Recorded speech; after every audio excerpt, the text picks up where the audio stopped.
Hello everybody. Hopefully I'm audible. Welcome.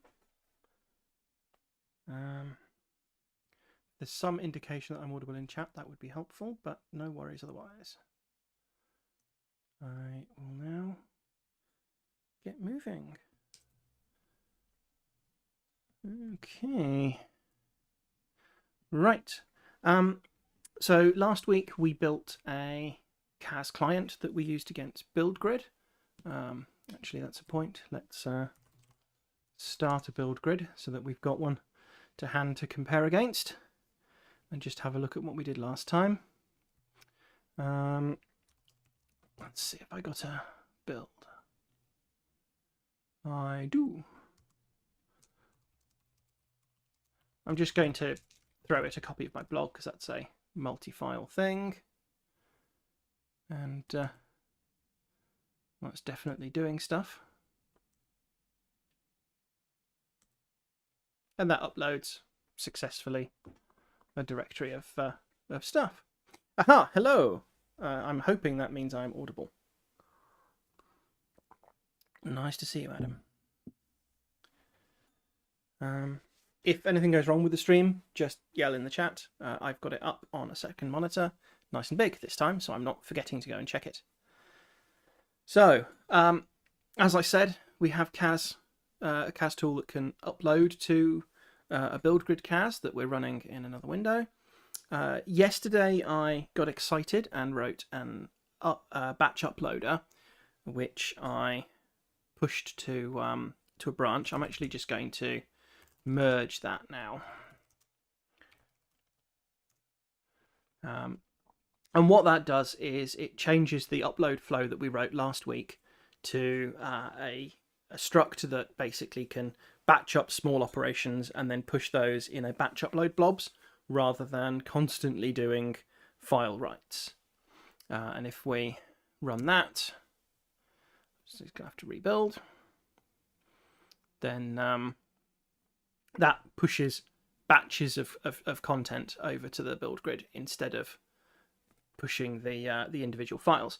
Now, that felt slow to me, and then I remembered that we obviously have to checksum every single file locally before we're allowed to do an upload, because we have to compute the digest, and if we actually build CAS Play in release mode, it's a lot quicker. Yeah, like that. So my goal today is to implement a server that can receive these kinds of uploads. And I think we'll do that in this same repository. We'll just add another command to CAS Play. We'll add basically serve. And we can either serve a directory or we might serve just RAM. I haven't decided yet, but we'll get somewhere. So first up, we need to write a server, and the first service we should write is the capabilities service. Let me pull up the definition of that. In fact, let's get our GitHub. Bazel build, remote APIs. Let's go and find ourselves the definition for the capabilities.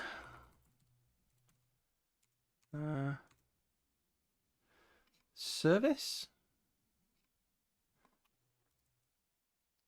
How do these things get described? There we go. Service capabilities. Okay, so that just has a single RPC, which is get capabilities, which has that get capabilities request and returns a server capabilities object. We've used that before. That's what the CAS Play caps thing does. So if we just run, I'm just not going to bother with release mode for now. If we just run caps, then this is the cache capabilities that belong to the BuildGrid.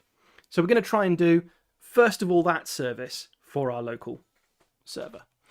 So let's hop over to CAS Play and let's add a new command, which is just going to be serve.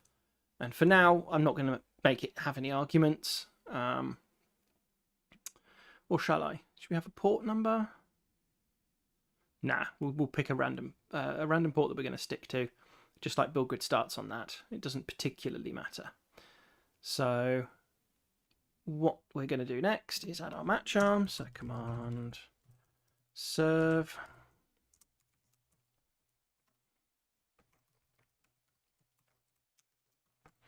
And that's exactly like we were having before. And I'm just going to stick it at the top here because I'm lazy. So config, and for now, let's just leave that as to do. Because we need to work out how we actually generate a server. And the way to do that is by implementing the server equivalent of all of the clients that we've been using.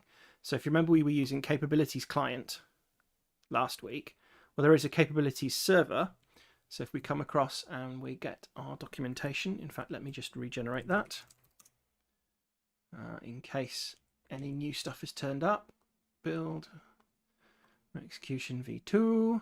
So we had the content address. Well, let's do capabilities. We had the capabilities client, but under capabilities server, there is a capabilities server. And there is a trait for the methods which need to be implemented for that. So capabilities service is used to query server properties. And the capabilities trait, this is what we're actually going to implement in order to construct a capabilities server. So I did have a play with this the other day. I wrote a trivial echo client and server. And so I have a rough idea of what we're up to.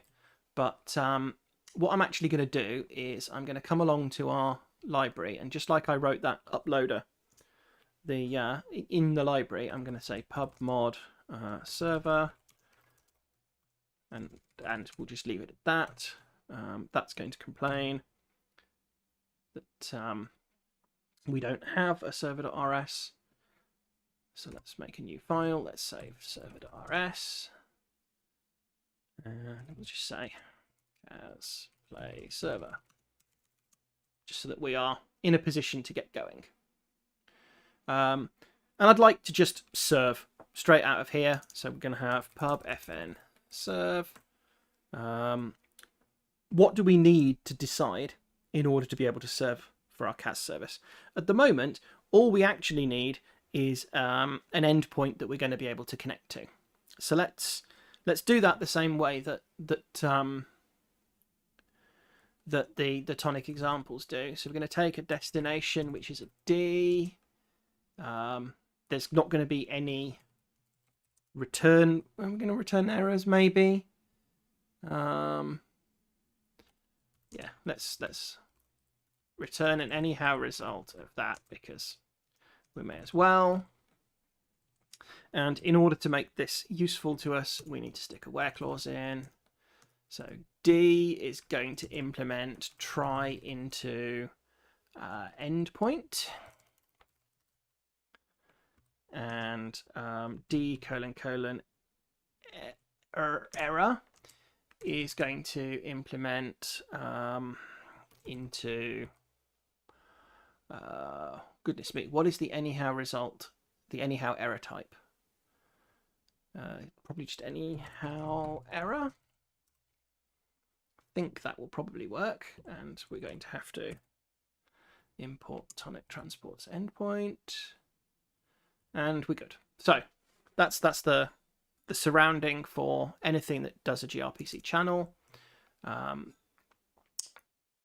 Now let's actually go ahead and start to implement our thing. What I'm going to do is, this is the trivial echo server that I wrote. So you need, like I said, something that we're going to have. So let's actually put together our struct CAS server. And for now, let's just make sure that we have, we'll just do a hash map of digests to their content. I think that's probably the quickest way for us to get something together. And we could pretend that was an LRU cache. In reality, we're not going to expire anything from it because this is a hacky test. So let's just do that straight away in the CAS server. So we're going to say content is an arc of a mutex of a hash map of digest to vec of u8. That will probably do. Goodness me, that's a big stinky type. Import CAS. Oh, goodness me, CAS server. New. Just going to return a self with content is an arc. New of a mutex. New of a hash map. New. Okay. Let's now try to get our async trait going for an import of capabilities. Yep, capabilities.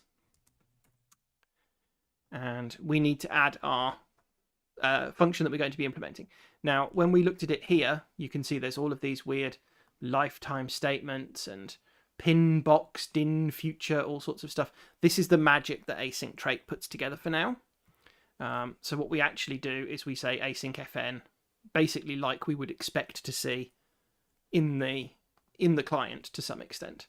So it's going to be an async fn of what was it called? Is it get capabilities? Let's pop across here and look at the client. The client calls .get capabilities. So get capabilities takes self. It takes a request, which is a request of a get capabilities request, and it returns a result of a response of server capabilities, and in terms of errors, it's a tonic status.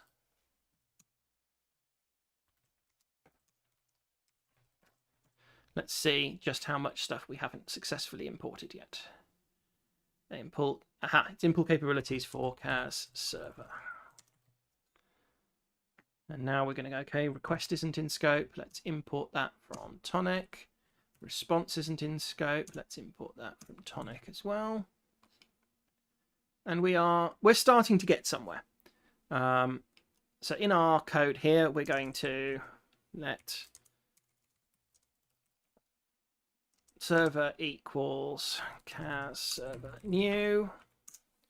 We now want to actually try to serve this. So we want a tonic transport server builder. Goodness me. Server builder. We want to add a service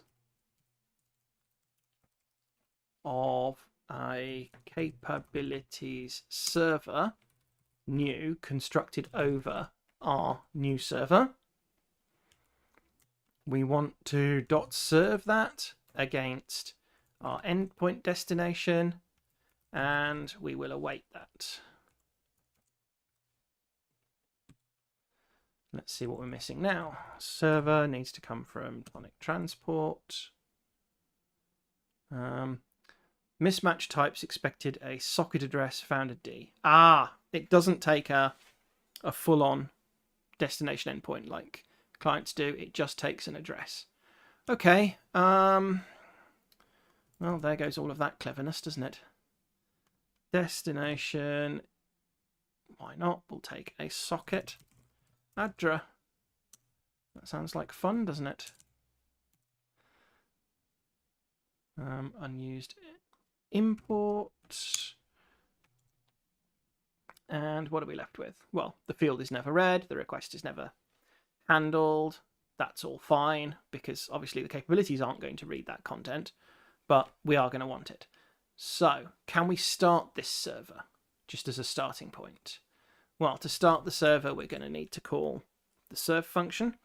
So we are going to call casplay server serve. We need to pass it a socket address of some kind. Let's go for no, hang on.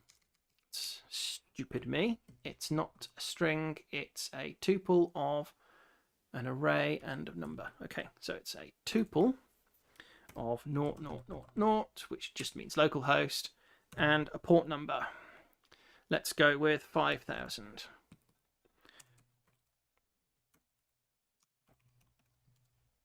And there's our serve function. That is not an address, but we can into it, and now it should be. Excellent.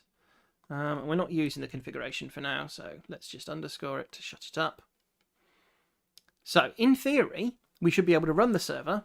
We should be able to get CAS Play in another window to try to request from the server its capabilities, and that should result in the server basically panicking because of this to-do.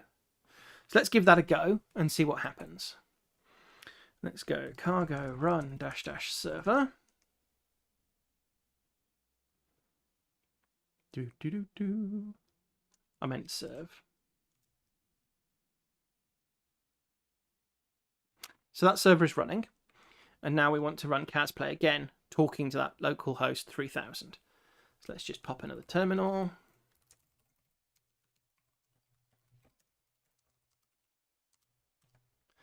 So endpoint localhost 5000 caps. So that went boom with a transport error, and if we look back here, that thread panicked with not yet implemented. So we know that we're hitting the thing that we want to hit. Now we just need to construct the result. So let's have a look at what a get capabilities request is. A get capabilities request just has an instance name in it. So in reality, we want to tell our CAS what the instance name is that we're running, just in case. So let's do that. Let's come up here. We're going to take a socket address, and we're also going to take an instance name.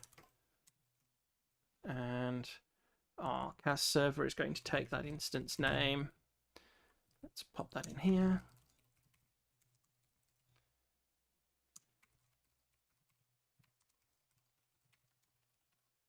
No, not clone to string. New obviously needs to take the instance name. So we're getting somewhere. If we're requesting capabilities and it's not our instance, we should probably return an error,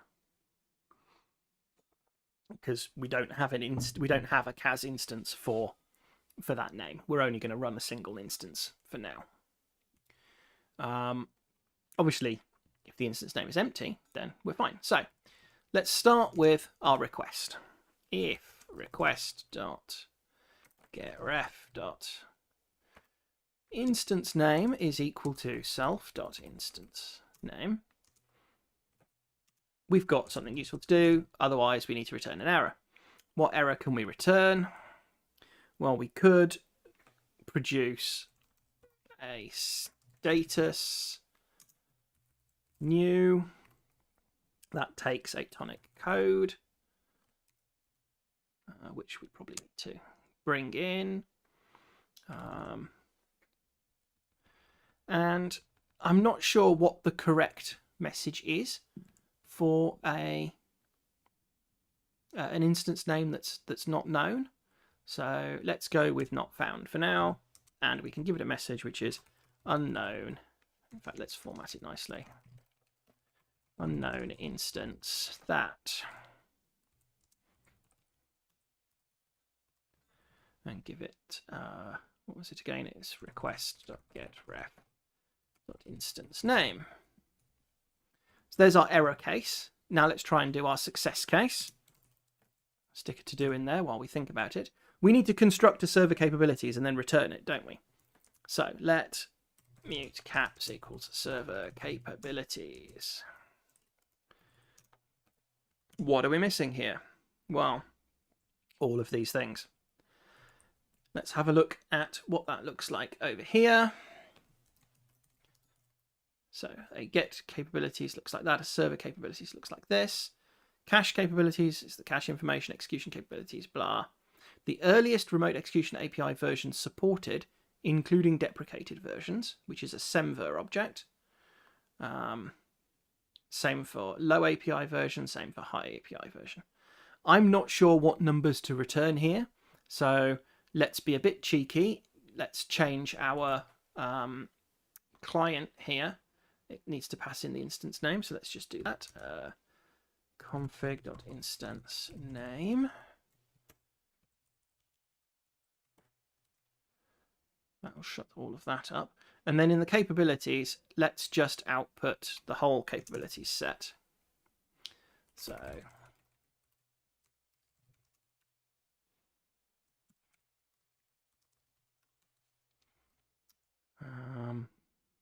cargo run caps. Let's grab the capabilities from build grid.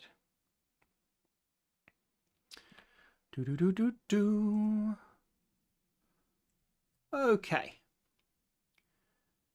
So that's part of the metadata from the gRPC return. So we're interested in, so the cache capabilities are what we care about. The execution capabilities are interesting. Build grid won't tell us what the execution digest function is. It tells us that execution is not enabled. That looks like there's no execution capabilities being returned from the endpoint that we're calling, which is the CAS endpoint. So this makes sense. So what we want to do, build grid uses invalid argument for instance names. Thank you. I'll make that change just so that we smell the same. Done. So over here we can see that the execution capabilities is effectively none, so we don't need to fill that in. So let's go and change that to do. Execution capabilities are none. And then we need to look at the API versions. So deprecated API version, none. Looks great to me. Let's put that in as well. Low API version is a semver of 2.0.0, and the high API version is 2.2.0. I'm going to assume that we can do the same for now. It's not like we're validating this in any of our clients. So it's a sum semver of stuff, and I'll just do the same here, sum semver of stuff, and let's fill the struct fields and do the same there. In fact, let's not. Let's do this one and then copy it. So we said it was 2.0.0, 2, 0, 0, and the pre-release is an empty string. And let's just shove all of that into there as well. And the final thing to do is to put some cache capabilities together.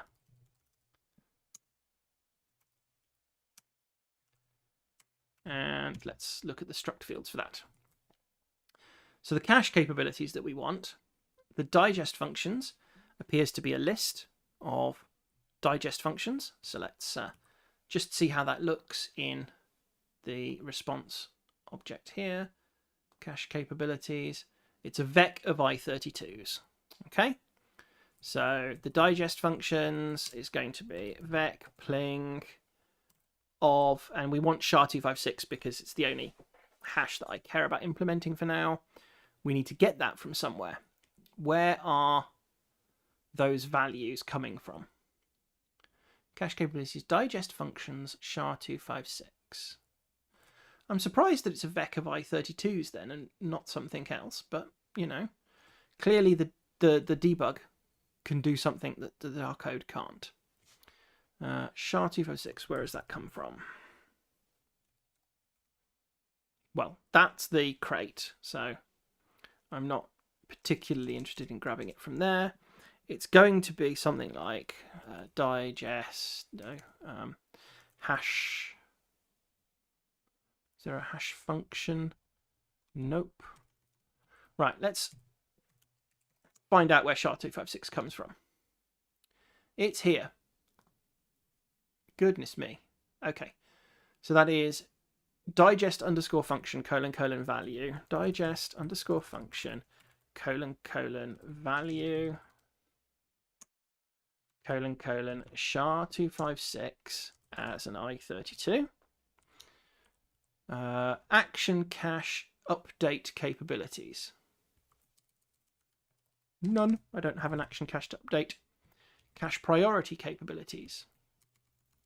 Ditto. I don't have a cache to provide. Match batch max batch total size bytes. I'm going to steal. Am I going to steal that? Yeah, why not for now? It's not like, again, I'm particularly caring about validating these things. Symlink absolute path strategy disallowed. Where do we think that value comes from? Symlink absolute path strategy. Disallowed. Well, it comes from Symlink absolute path strategy value disallowed. Let's do that. Symlink absolute path strategy value disallowed as I32. Supported compressors. Empty list. Works for me.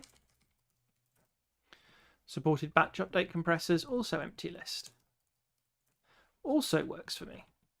And so finally, all we need to do is actually return those capabilities. They don't need to be mutable. And in fact, we don't even need construction capabilities here. Let's just do an OK of a response new of this message.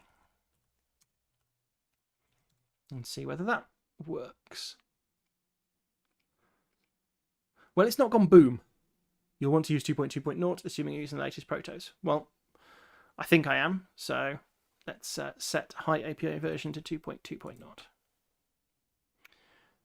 Right, let's try running our dodgy thing. So, cargo run, and that's the capabilities. So let's get the serve running. And that'll do. I mean, ultimately, the only thing that I ever read from when I'm verifying this stuff is that number, because that my batch updater does honor that. Everything else is using defaults. So we now have a capabilities server. Good. What can we do next? Well, we want to add a CAS and a byte stream to it. Let's start with, which is going to be easier. I'm not sure either is easy. I suppose we'll start with byte stream, because then we can support the trivial upload of a file and fetching of a file. That'll be fun. So we're going to implement byte stream for our CAS server. At that point, we need to be aware that our service has consumed the server object that we created, which is a bit sad. Capabilities server takes T, which is implements capabilities, and it returns that. So actually, what we're going to need to do is to share some inner communication data between all of our services. So effectively, we've just written a capabilities server and not a CAS server, but that's okay. So let's very quickly add struct capabilities server. Should I call it that? No, let's call it something else. Let's call it struct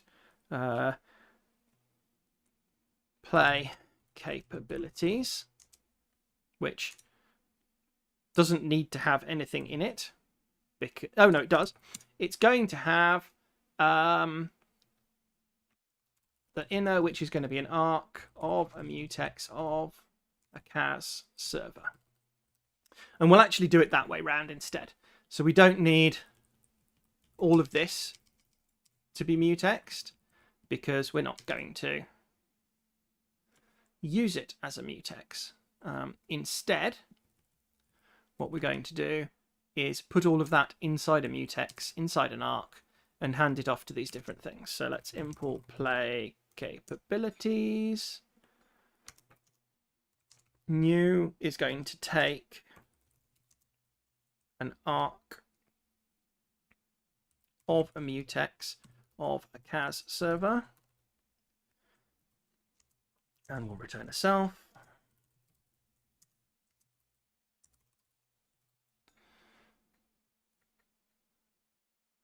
Why is it expecting a semicolon or something? That doesn't make sense. Have I done something really weird? Let's assume not for a moment.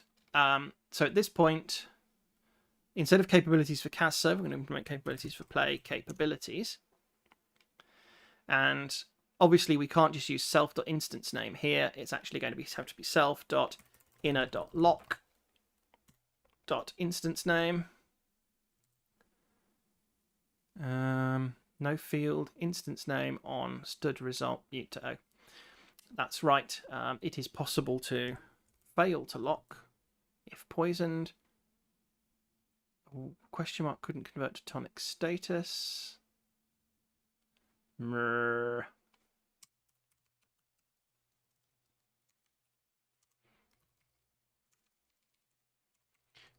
go boom. I'm not in the mood to do complex error handling today. Could not convert to tonic. Oh, fine. It won't be just mutex got boom. It will be a status new with a code. Known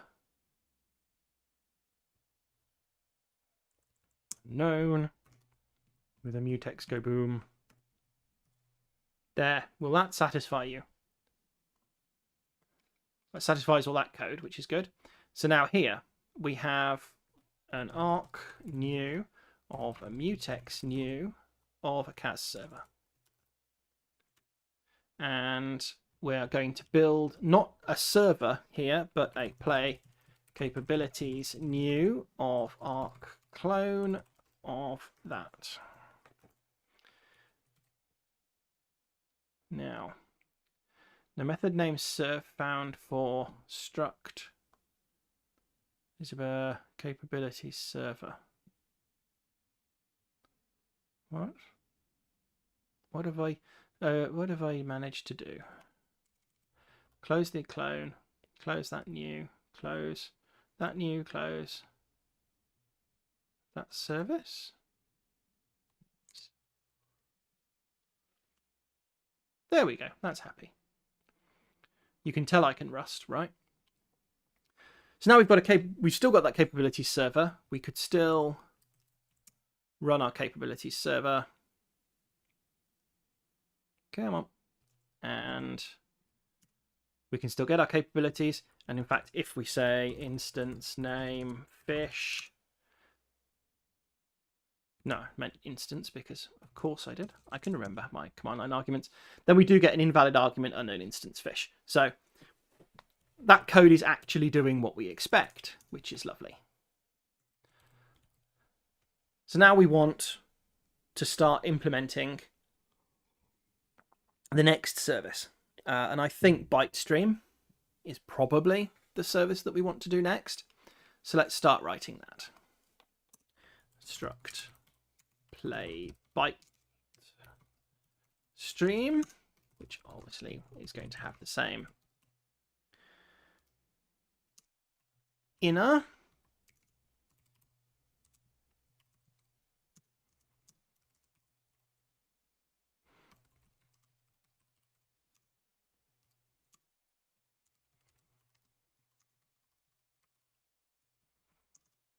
and let's get an async trait together, and we're going to implement ByteStream or play ByteStream. Now, what do we need to do for that?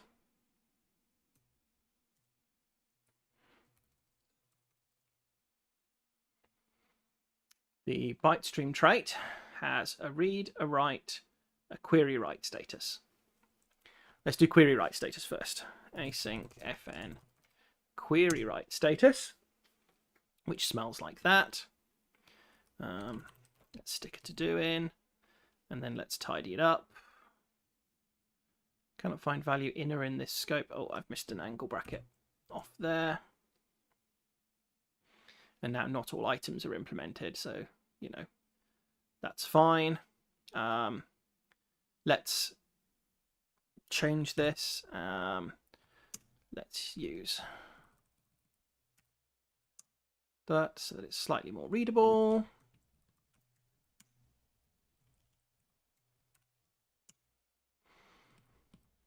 I don't know why.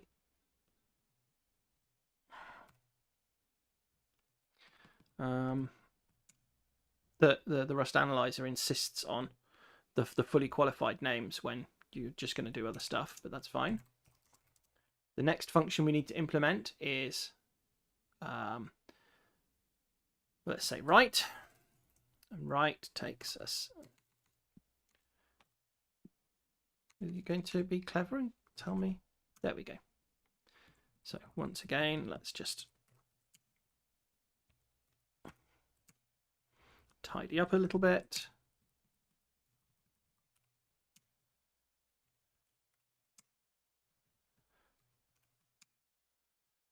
Sticker to do in there. Read.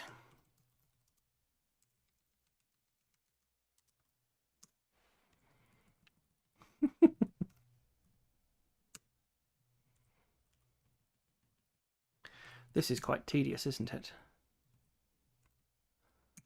I do hope you have something interesting that you're doing as well as watching me make this horrible, horrible mess.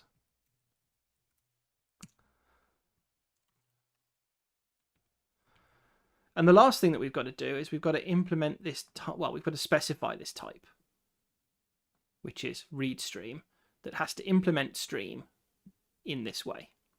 I have absolutely no idea how to do this bit. So this is going to be the exciting bit. And I think we need something there. Otherwise, we're going to be a bit stuck. So if I save that, it's going to say, yep, it's missing read stream. How do we do this? Let's see if we can find a tonic stream example.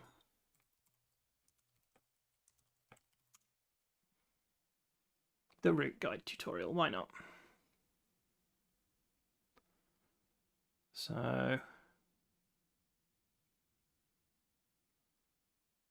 come on.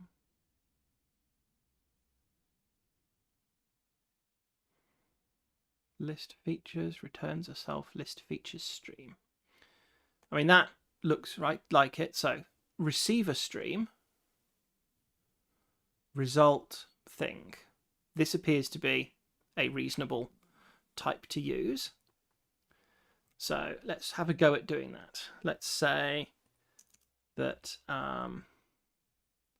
type read stream is a receiver stream. Where does receiver stream come from then? Do we know anything about receiver stream? We do. It comes from Tokyo Stream wrappers. Okay.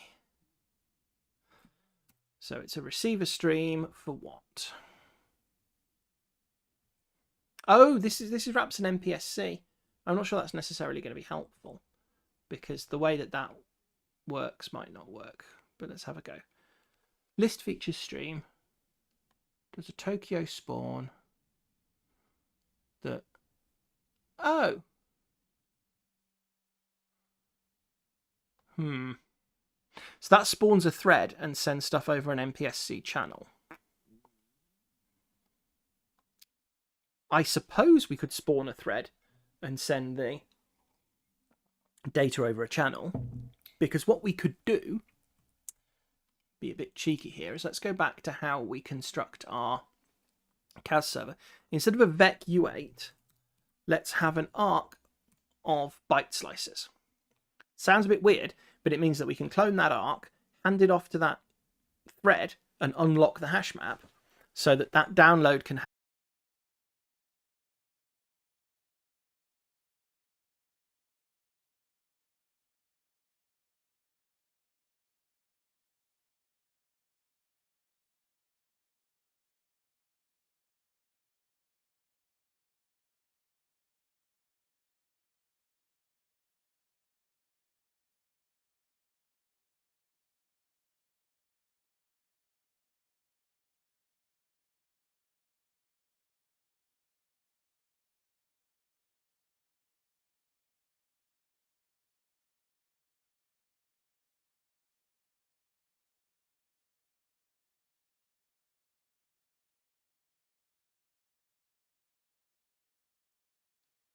Okay, hopefully I'm back.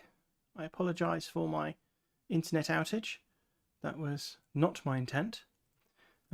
Please let me know if you can hear me again. And if you can, that would be great. I'm not sure where I got to before, so just yell if you think I'm doing something that you've not seen, but I needed to bring in the receiver stream. So what's wrong with that? Why is that not where receiver stream comes from? All crates. Is it literally in this separate Tokyo stream crate? I think it must be. Okay, fine. We need to tell the world that we want Tokyo stream. It's not happy. Why is that not happy? Whoa. A whole bunch of horror. Can't do that. Rust analyzer. Very unhappy. Probably a holdover of the random crap metadata thing. Let's try that one again. Tokyo stream. That's better. Right. So it's not just Tokyo stream. Wrappers receiver stream. Is that happier? Come on, Rust Analyzer. You can get there. And if you can, we might have a functioning thing.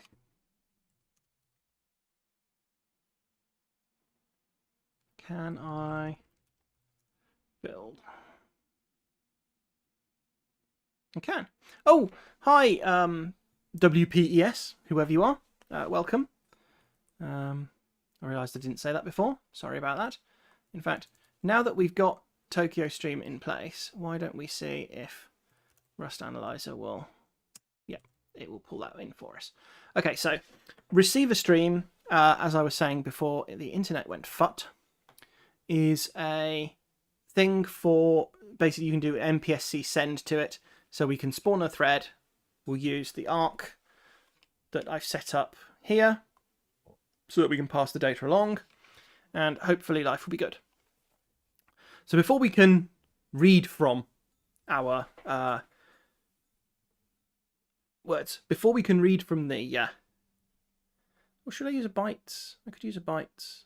Sorry, I'm having silly ideas. Let's leave it where it is. Before we can read from the CAS, we need to be able to write to the CAS. So let's actually implement something that consumes the incoming stream of write messages and lets us write to the CAS.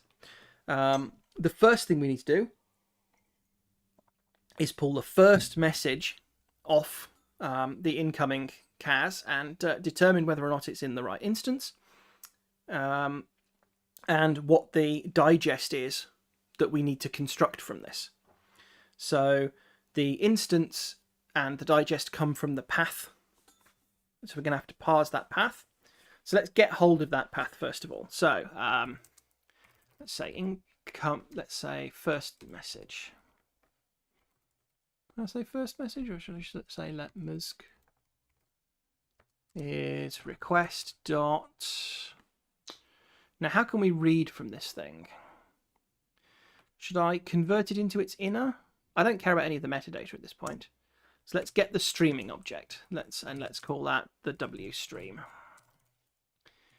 And it's probably going to have to be mutable if we're going to be able to read messages out of it.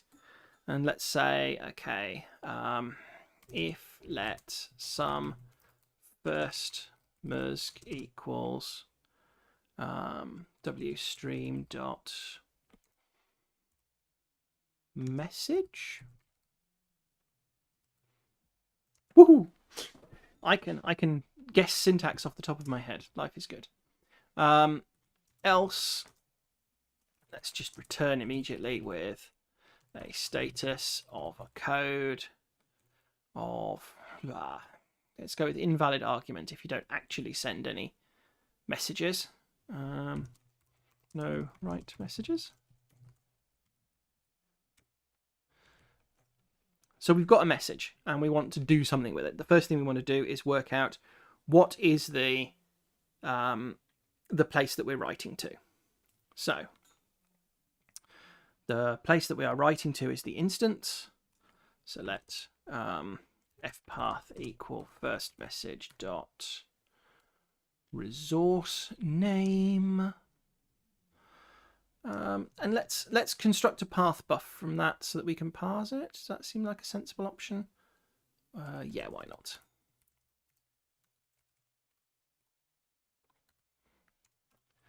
And let's borrow from that. And this is now going to start whining that I need to import stat path. That's all good. This is going to be bad. So let's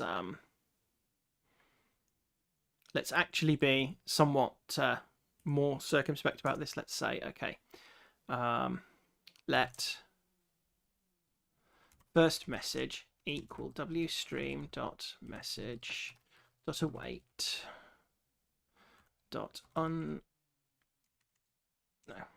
match that,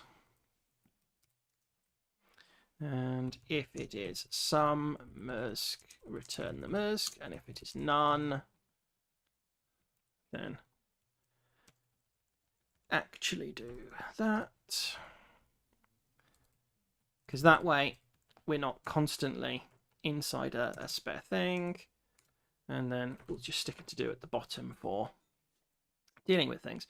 Pathbuff new expected 0 arguments found 1. So it's actually going to be pathbuff from.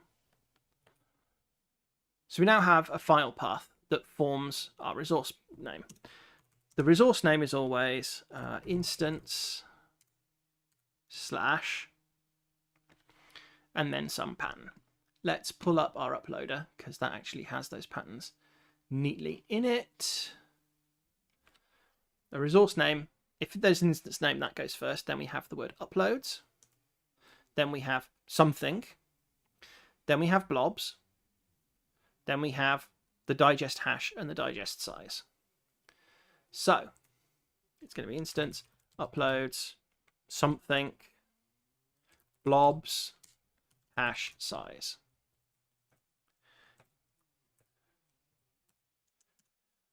So is there an instance in here? It basically comes from whether or not the first element is uploads. So let's get that ultimate first element, and the way that we can do that is pathbuff has a components iterator, I believe, and we can just get the first item out of the component. So let's go if let some comp is fpath.components.next. Got that component, and in fact let's be even better. We're just going to go. All I'm trying to do here is I'm trying to basically determine if the instance is correct. So let's actually go let comps equal fpath.components. And we're going to make it mutable. And so the first thing we're going to do is we're going to extract the instance name. Is this how BuildStream does it, by the way? Or do you do something fancier? Do you do like a regular expression match on the path or something? I'm just trying to do something reasonable here. In fact, sod it. I'm going to be really specific here, which is going to be that if self.inner.lock. In fact, should we get hold of the lock yet? No, we'll do it bit by bit. So if self.inner.lock.map. I don't like the map crap. fn get fn server takes self, returns a borrow returns a mutex guard over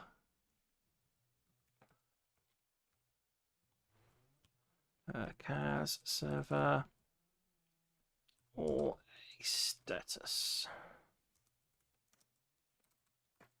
And then let's go here. We can go if self.server.instance name dot is empty.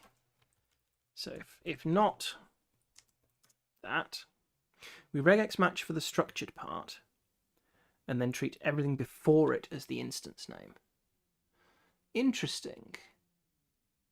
That's probably better than mucking about with path buff components, to be honest. I can't be bothered. Okay, let's add regex to our dependencies. And let Rust Analyzer get on with that. And let's set... Oh, we should probably get lazy static as well then, shouldn't we?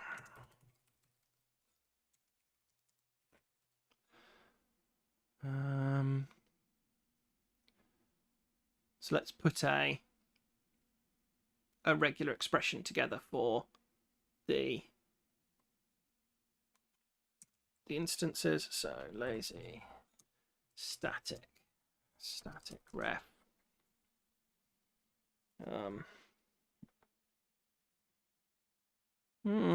resource parts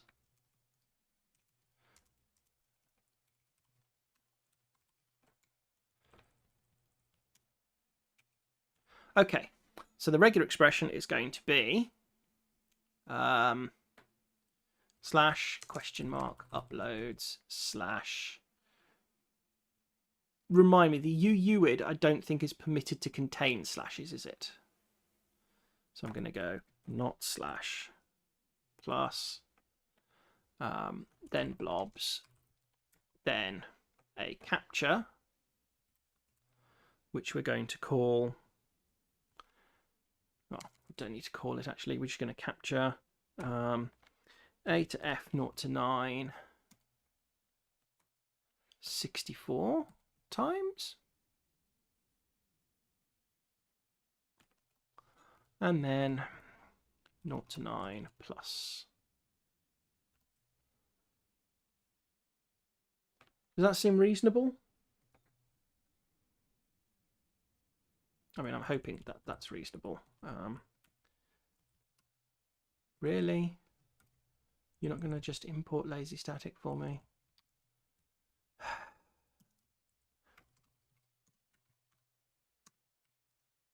Then I will import it for myself.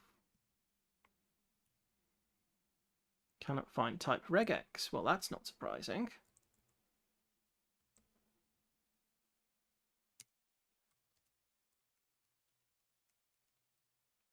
We can pull that in and all.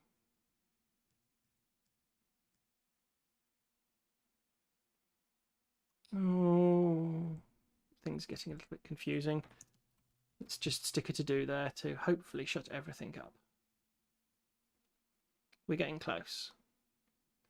What are you talking about? You expected a semicolon. Next, don't create lazy static.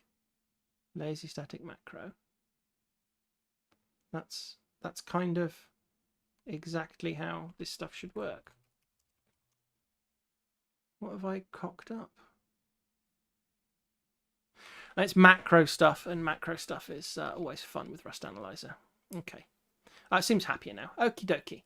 Right, so having got that message out, let's say if resource parts dot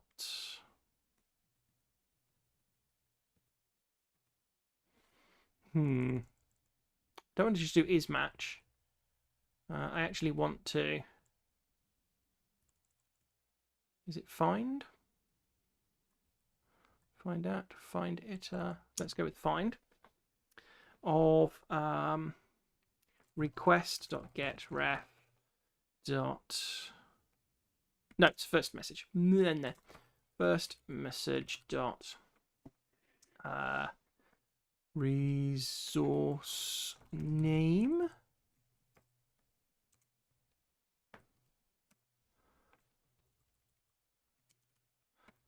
let found equal. Okay, so if we don't find it, then there's a problem. So let's say let parts equal that, and we're going to match on that. Pardon me. And as with all these joys, if we manage to find the match, we'll return it.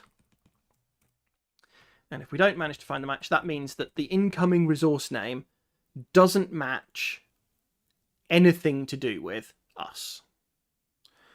So that's no use. And in fact, I'm going to capture from the start any amount of stuff and then an optional slash, because I would like to capture the instance name as well if we get it. In fact, I will then put /? there. I think the Rust regex stuff works for this stuff. Let's get the documentation local as well. It's not going to let me until I fill this out. Well, this is going to be a return of status new of code. Was it? We said invalid argument for the wrong instance name, did we? Well, okay. Bad resource name. We'll just say that for now. And then we hopefully can generate the docs. And then here we can look for regex. Really? I just added that syntax. There we go. Right. Right. What I want to know basically is the clean star greedy or not greedy, and is there a way to change it? It's the regex crate. Unicode. Okay, right. Character classes. Composition. Star is 0 or more greedy. Star ? Is 0 or more lazy. Right, that's what we want to do. I want to stick a question mark there, and I want to stick a... Can I do plus ? as well? Yeah, 1 or more ungreedy. Excellent. So we've got some parts back. And the thing that we want to do here basically is get those matches out.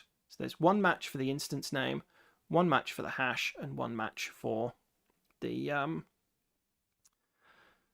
size. Goodness me, my brain is not good. Okay, let's get the instance name first. If parts dot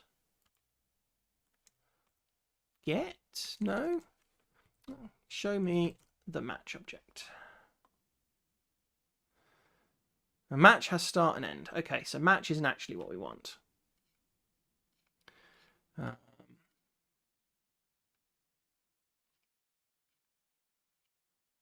Where is... What do we want? So match just does the whole thing. Captures, that's what we want.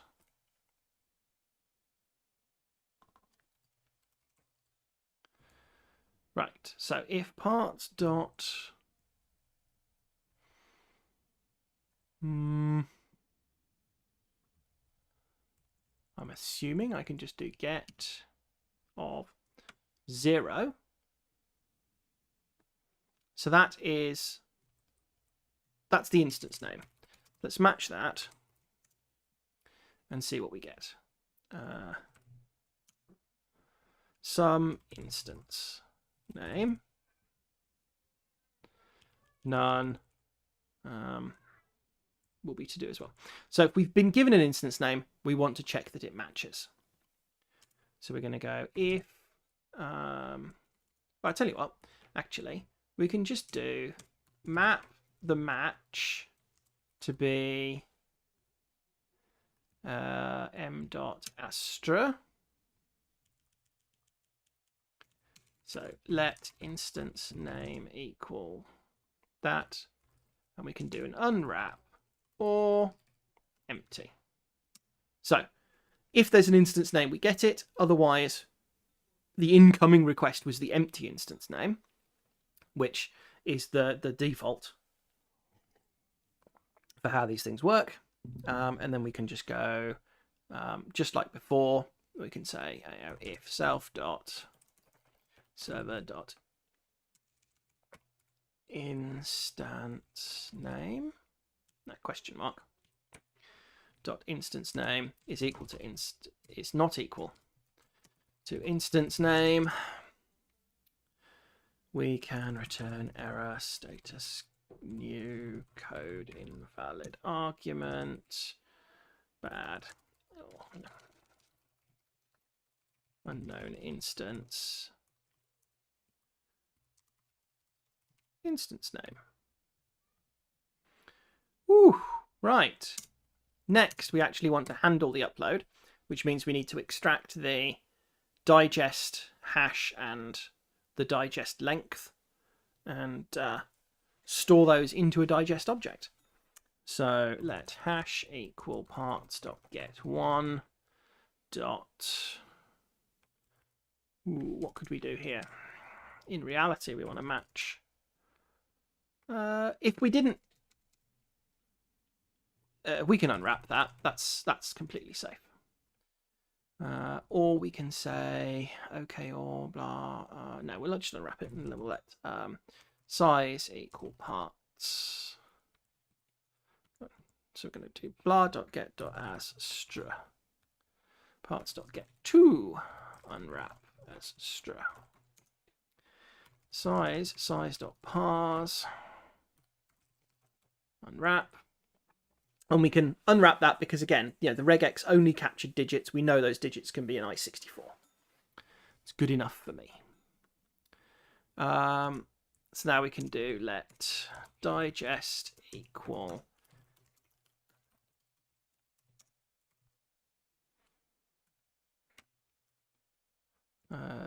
size bytes size.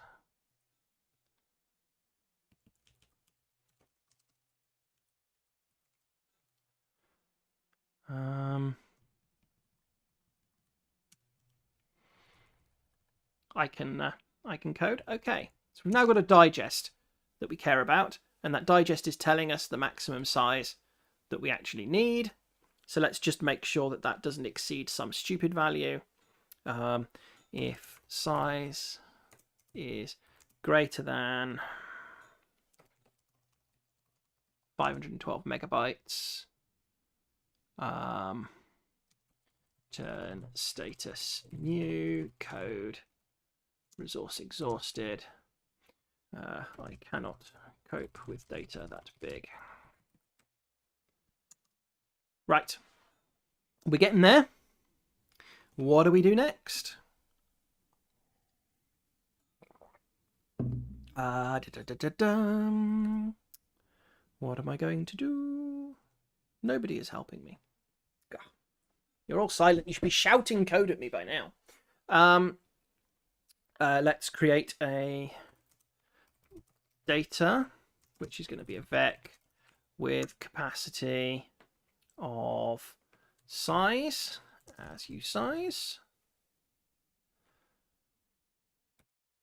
That's good. And just to be absolutely clear, it's going to be a vec of u8s. Is bytes. We're going to pull all the bytes that exist. Code! Well done. We're going to pull all the bytes that exist in that first message into data. So we're going to go data dot. Is there an extend from slice? Borrowing first message dot data. So that's pulling in that first chunk of data. And then we're just going to quite naively consume all of the rest. So while let sum mersk equals request dot get ref dot message dot await question mark data.extend from slice msg.data, and let's also, well, I'm going to assume the client is behaving. I can't be bothered. Realistically, we should be, check the write offset and make sure the last chunk is a finish write. So we'll do the finish write check. So it'll be let mute finish write equals false. And here we'll say finish write equals msg dot finish write. And then if not finish write, return an error status new code. Cancelled. Let's go with that. You stopped uploading, you fool. We're not going to support restarts. Okay, at this point, we have a digest and a vec of bytes. Let's put it into the server.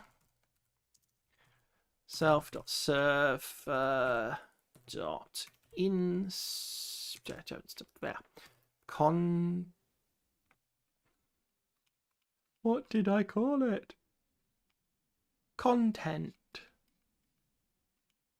Self.server.content.insert.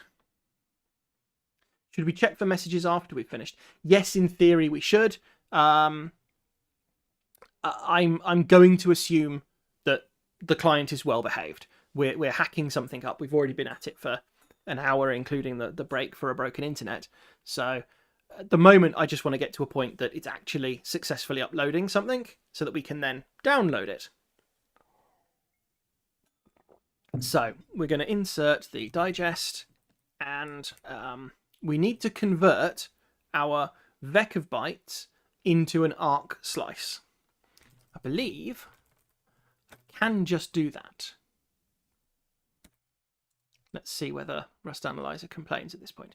The method insert exists for hash map, blah, blah, blah, but its trait bounds are not satisfied. Digest does not implement comp and hash. Aha! I remember this. We need to pass a special argument to tonic build to tell it that the digest type is permitted to have EQ and hash. Doobie-doo. It's in tonic build. Oh well, all crates.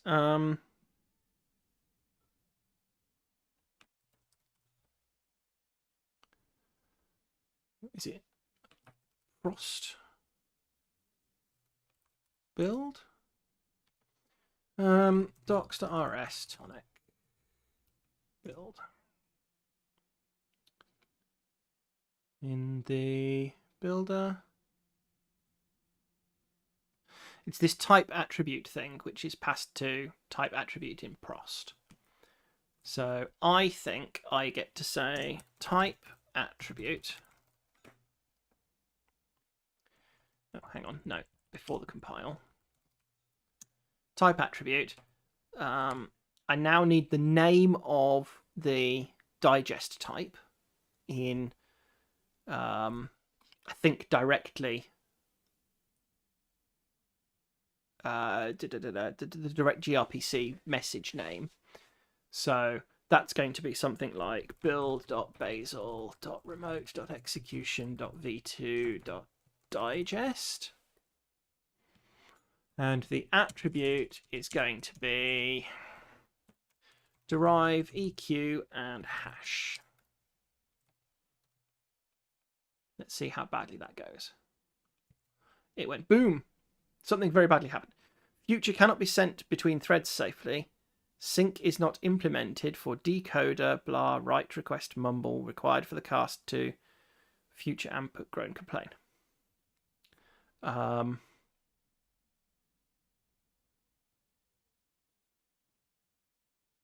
That's interesting.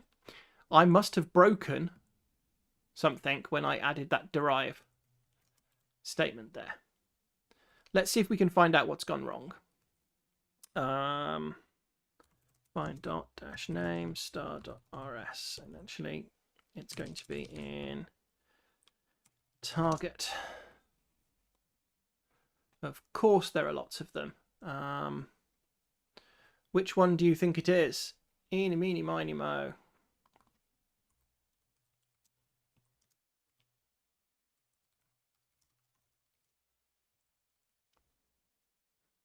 Well, that has EQ and hash and clone and partial EQ and prost message. So that might be the one that we just did. If I comment out that type attribute and go again, then that doesn't have those arguments, and server just complains that the method insert exists for struct blah. I wonder if it doesn't like the mutex guard. That makes no sense. The only thing I did was add EQ and hash to digest. I don't understand how that could cause that compilation error.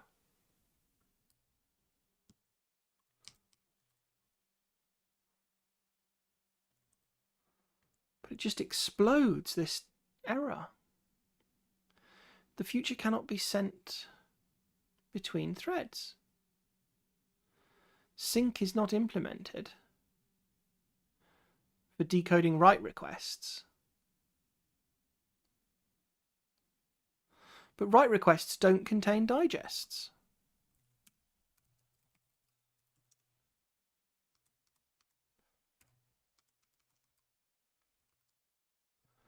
And also, it's not in remote execution. It's in, what will be in google.bytestream. Did type attribute stop it from doing some others? Well, write request is here, and it's clone, partial, EQ, and message.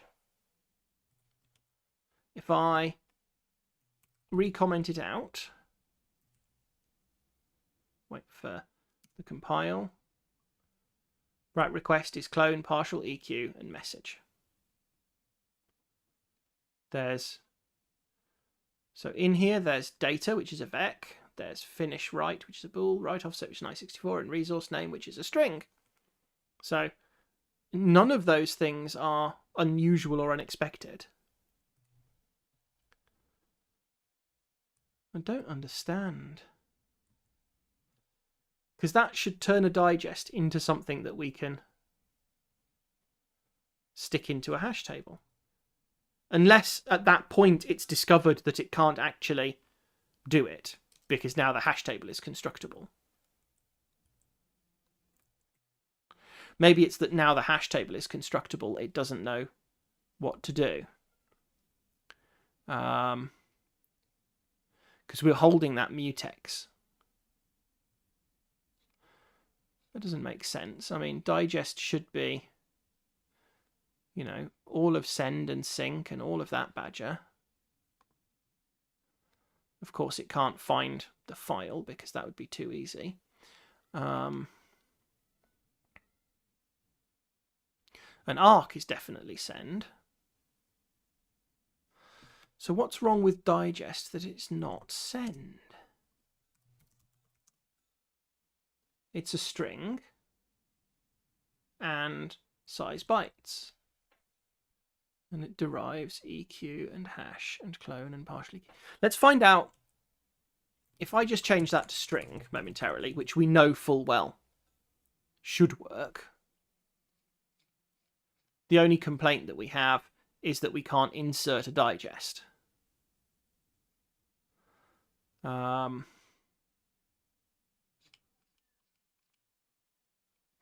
if we go back to build, we've still got that type attribute. So digest derives EQ and hash. So if I just go ahead here and I go, okay, We're not going to do that because that's silly. But what we're going to do is we're going to say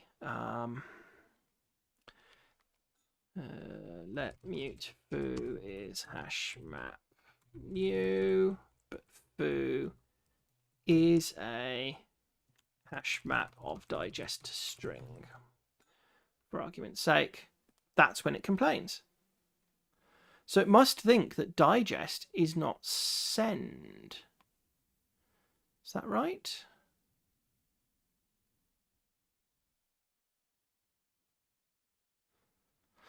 I think it must think... Well, no, because we have a digest. Oh my goodness me. Rust, what are you doing? Fine. We'll stop trying to be clever and using the digest as the hash key. We'll just... we'll just use a string. And to use the string, we're going to... What? Why are you complaining now? I got rid of the need for digest in the hash map.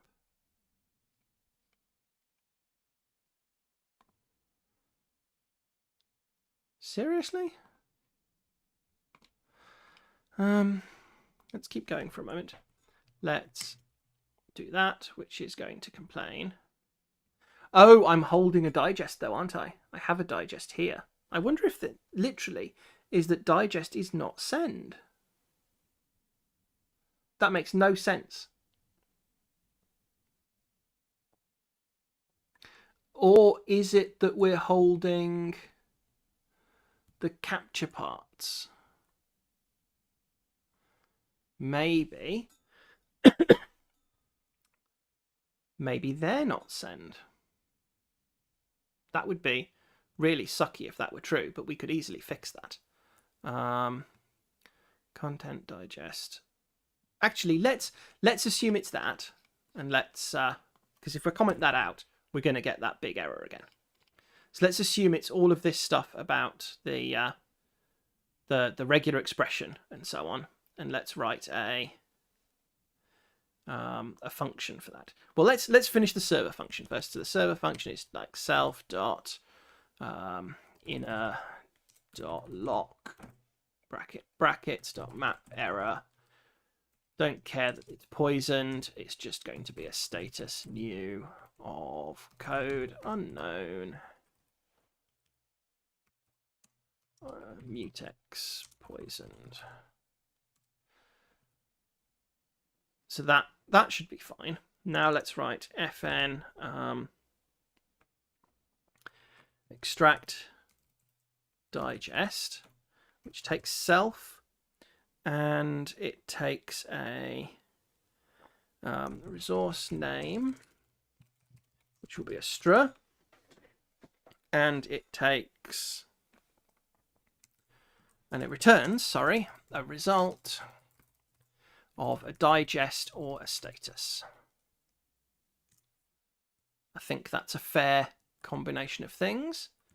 And then let's say, okay, so all of this stuff has to come out to here. And then we're just literally just going to return that digest. It's going to be okay of the digest.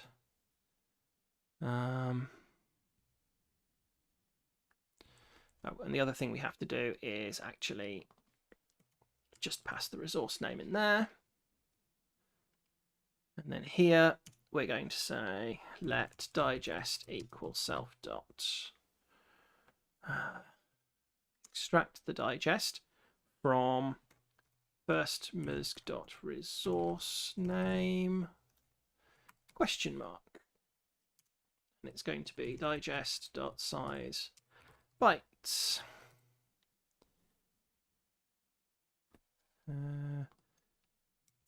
Digest dot size bytes,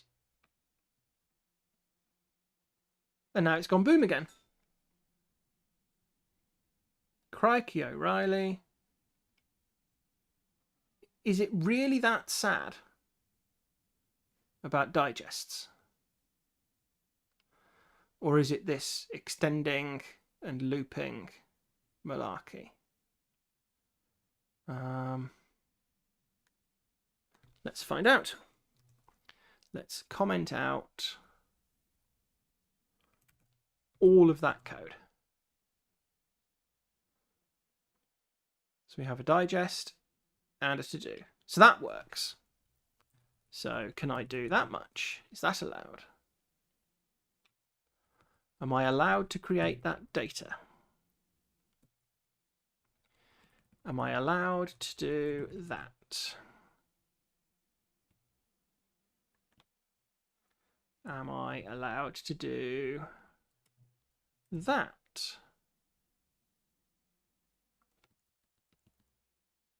So all of that is fine because there's no await in the way. But this does an await. And when it does, something that we have in scope is making it very sad. So can we work out what is in scope that is making it sad? Is it digest?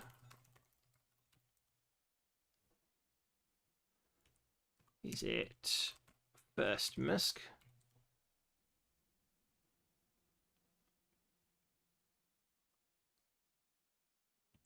Oh my goodness me, I'm an absolute idiot. We've already got the reference to the message queue. We want to pull it out of the W stream. If you were screaming that at your screens, then I hereby acknowledge that I am an idiot of the highest order, and you can laugh repeatedly. Now we ought to be able to have a digest in the hash map. The method insert exists for it, but it's not implemented. And now in here, we can pop that back in. Boom! Oh, okay. And just before we do that, I'm going to go println inserting into map digest.hash digest.size bytes.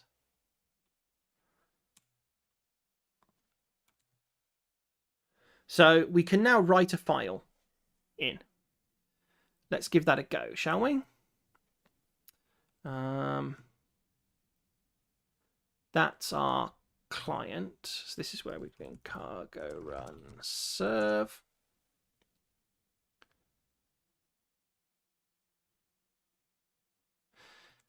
And we want to upload a file, source libdrs. Unimplemented.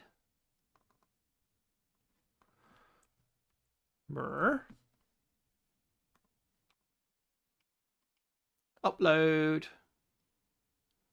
blob.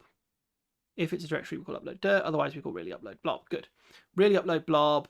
Oh, it's calling has blob. Tell you what, let's remove that optimization in our dodgy client and try again.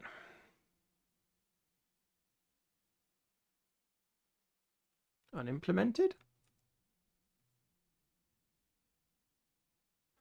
Well, this is a bit pants. Can we get the server to start using tracing?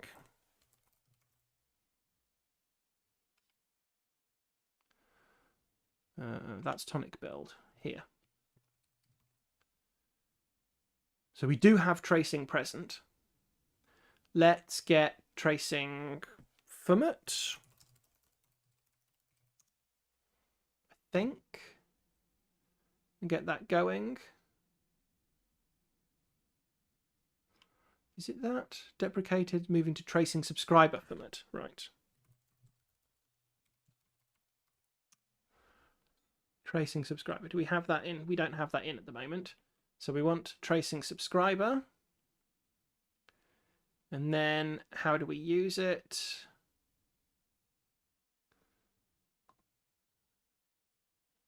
Aha. To do that, we do that. Fine. Let's add that to our server code, because that way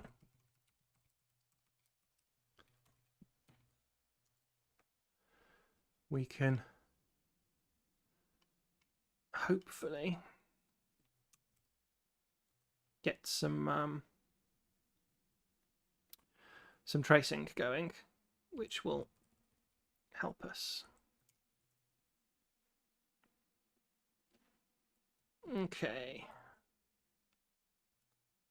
Kill that, run the server. Hopefully this will tell us what endpoint is being called that doesn't work. I mean, regardless, it's not going to work because we've got, if you recall, a to-do right at the end of that write method. But, you know, I was hoping we'd get somewhere.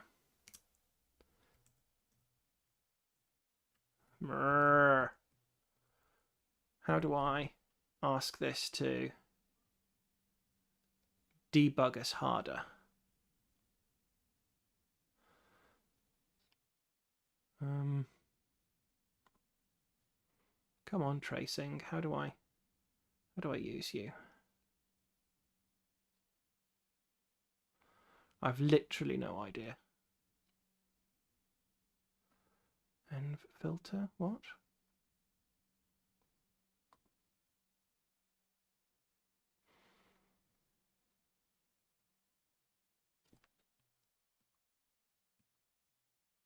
Let's go with it. Do we need tracing env?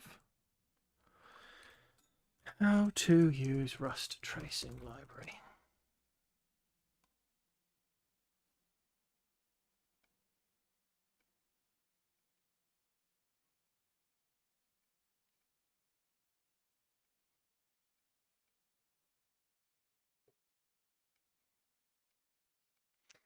Of course, that's the core library.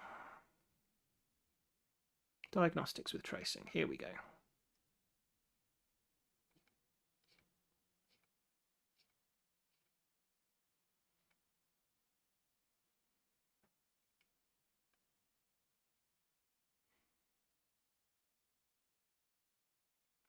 Tracing core, subscriber such as tracing format, tracing subscriber crate.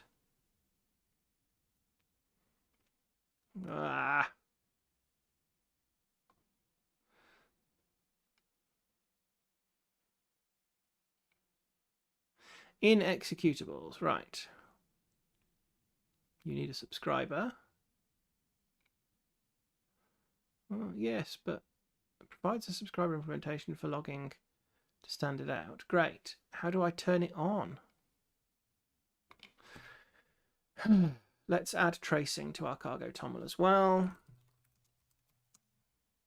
in the vain hope that we can cause our server at least to emit that we're doing something. So let's say, I don't know,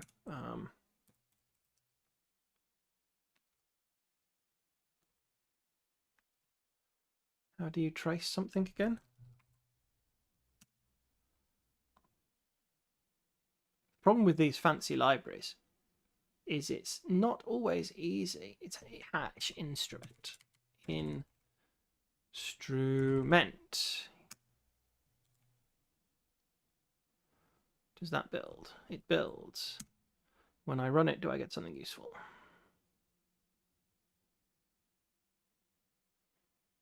No. So our tracing subscriber is not behaving yet. If I remember correctly, subplot uses tracing.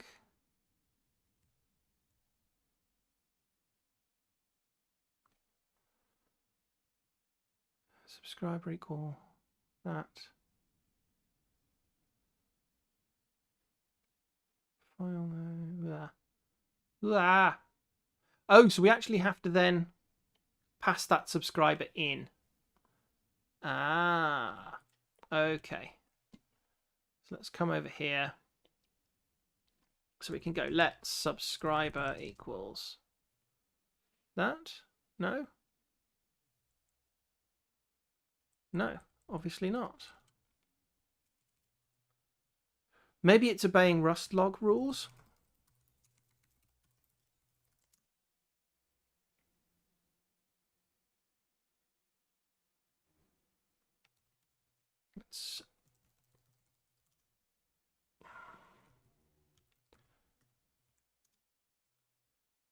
I'm extremely sad that we're not finding out what's going on here. So let's use that directly, and then let's strace-f-s1024 and see if we can work out what it's tried to do.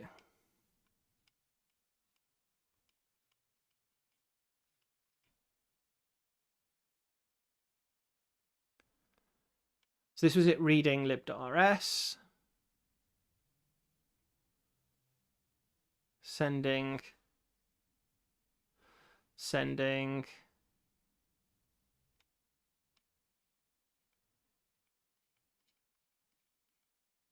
Are we just getting a bad error message?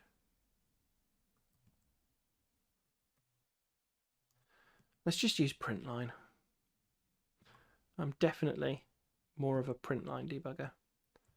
So at this point,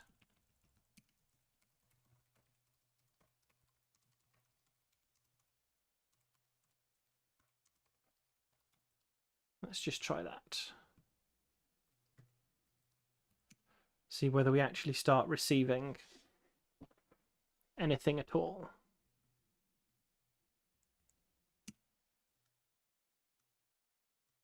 No.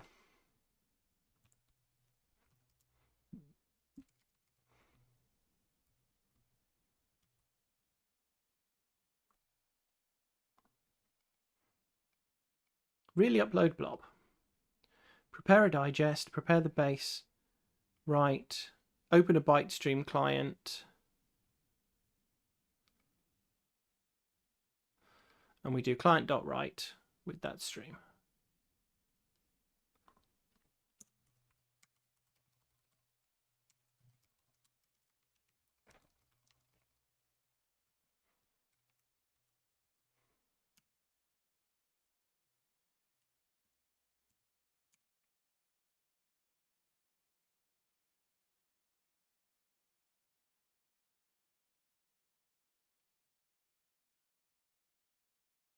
Oh, for pity's sake. Okay. Who made the bets?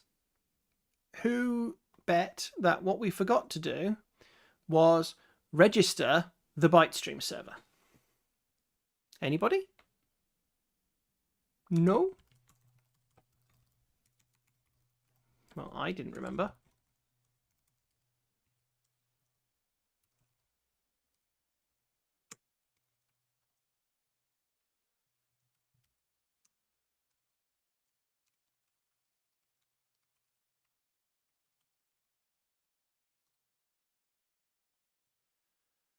Okay, we now register the bytestream server.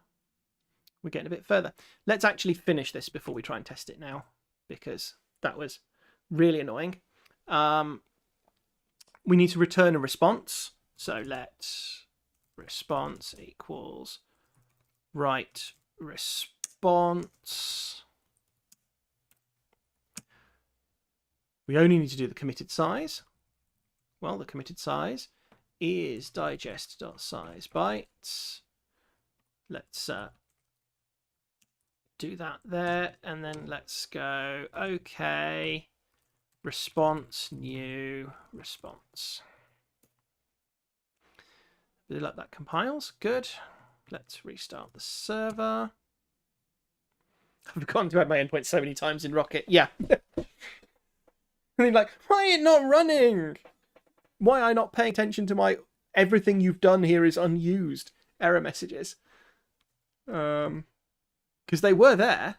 You know, it was definitely telling us that, you know, new was never used. We were never constructing one of these things. Never mind, eh? Let's try and upload.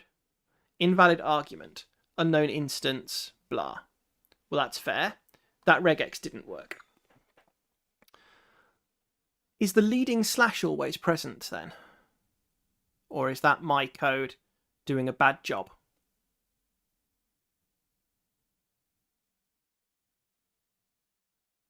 Remote API. CAS service. Come on, tell me the path formats.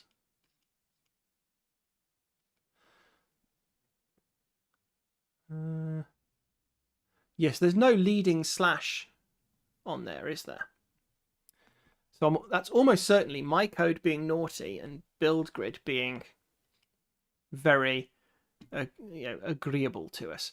Okay, if it's optional in build grid, then let's trim it if we receive it. So in our extract digest, we're going to go let resource name equal match resource name dot chars dot next and fill the match arms. If we get some /, then we're going to return resource name 1 dot dot, and for anything else we're going to return resource name, and then we need to borrow that, otherwise it doesn't work. So that should just trim off the leading slash. Probably not the most efficient way of doing it, but who cares? And let's restart the server.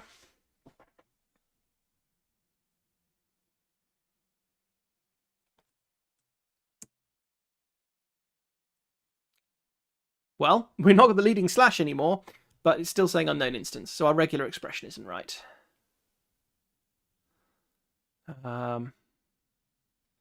Maybe captures 0 is the whole thing. Let's double check that, shall we? Oh no, it's captures, isn't it? Captures get returns the match associated with the capture group at index I. If I does not correspond to a capture group, if the capture group did not participate in the match, then none is returned.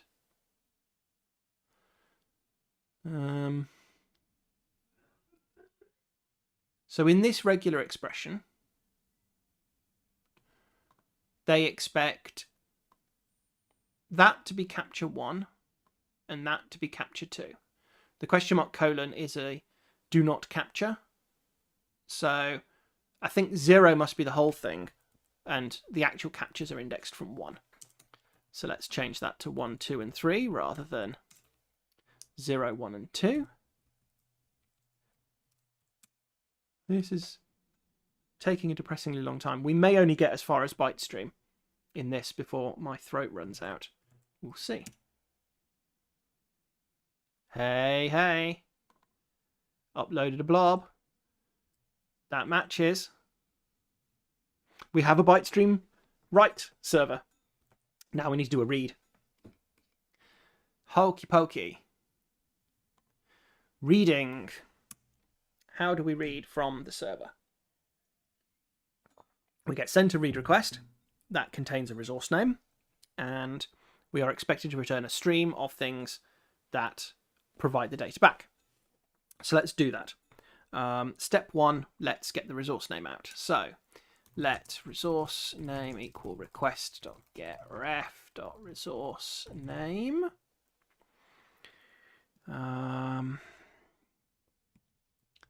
Actually, no, let's do let digest equal self.extract digest of a borrow of all of that question mark. So we've got our digest. You know, it's almost as though I was thinking about this ahead of time. What can we do with this digest? Right, let's just double check what a read request looks like. Over here. So a read request has a resource name, a read offset, and a read limit.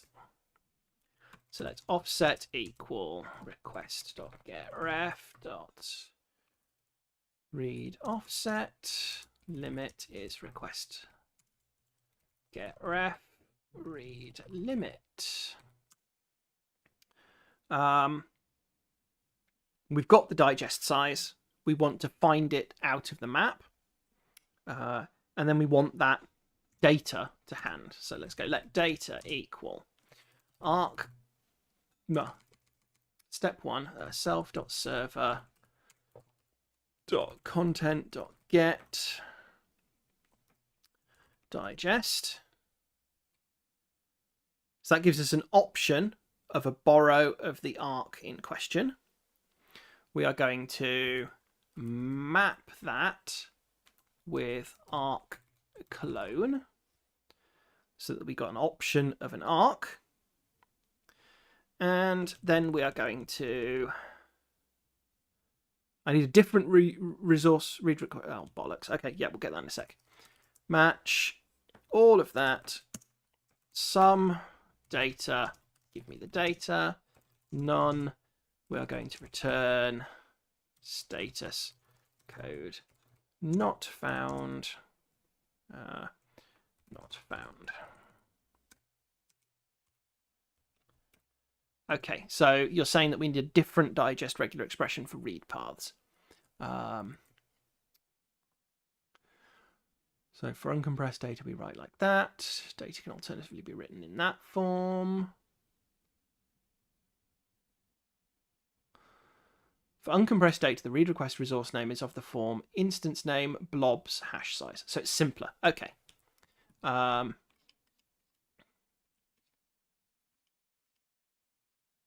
Static ref. We'll call that write resource parts, and we'll copy the whole thing for read resource parts. But it's instance name. We don't have that. I don't know what it is. And then we have blobs, and then we have hash, and then we have thing. Okay. And let's go is right, which is a bool. And then we can go match if is right. Write resource parts. Else read resource parts. If and else have incompatible types, expected struct, read, found struct. Okay, so I can't do it like that. If is right, write resource parts, capture that. Else read resource parts, captures resource name.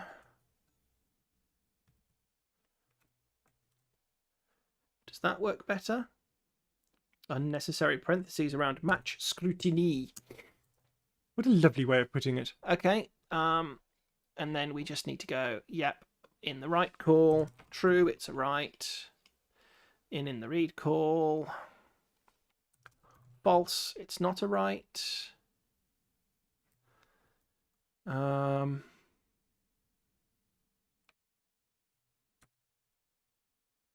Expected function, tuple struct or tuple variant found struct status.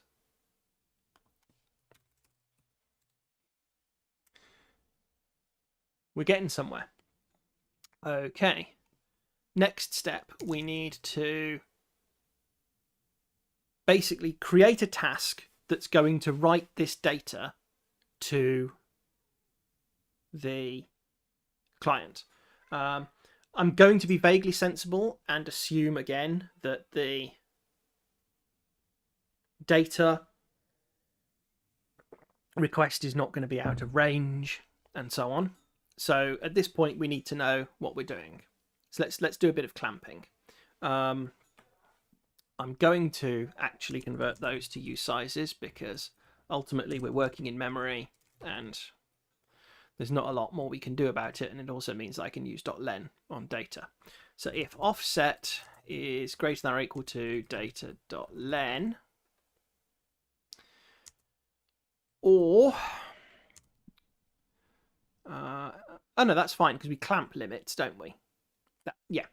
So it's just if someone's asking for something beyond the end of the data that we're providing, we're going to return an error of status new of code.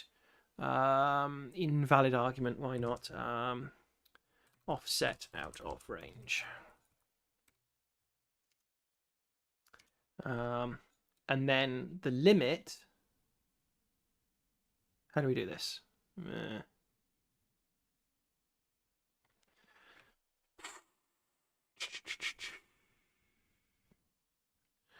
Limit.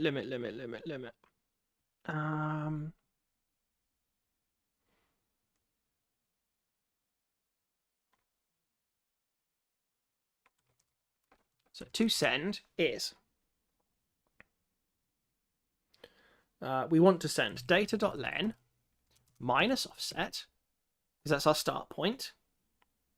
We've got that many bytes, and we want to send the min of that and the limit. Is that fair? Min is not in scope. That's because it's instead comp. I think that's fair. And the only other thing is that limit could be 0 to mean send me everything. So let's be clever here and let's just stick let mute, and we're going to go if limit is 0, limit is data.len.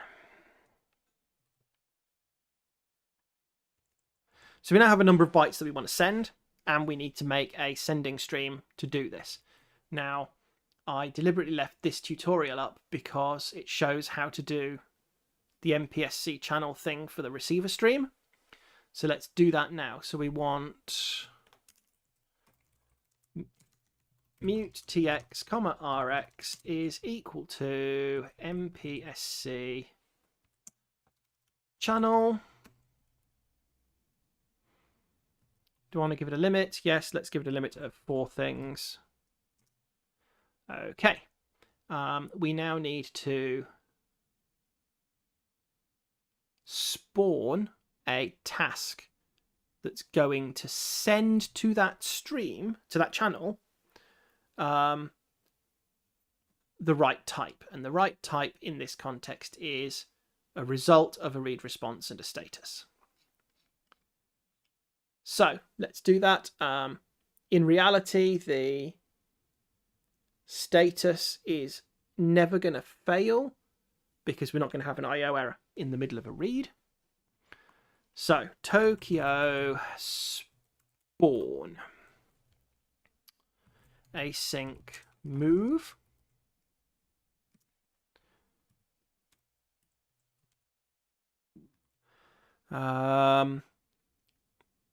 Realistically, unless the data is massive, we're not going to have a problem. But let's chunk our data up and do the right thing. So we have, so let's do this. So let mute pos equals offset, let mute left equals to send, while left is greater than 0. To send is the minimum of what's left and some limit, some block limit. Let's be really conservative here and send a kilobyte at a time, just because then we can verify that this loop is behaving itself.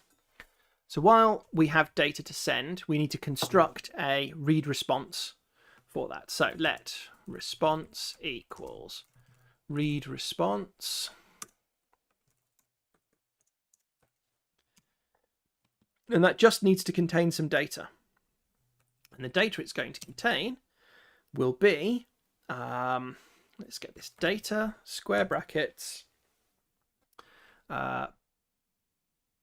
pos dot equals, no, pos dot pos plus left, no, pos plus to send, dot to vec. And then we can go pos plus equals to send, left minus equals to send. And then we go tx dot send response, no, OK of response. dot await.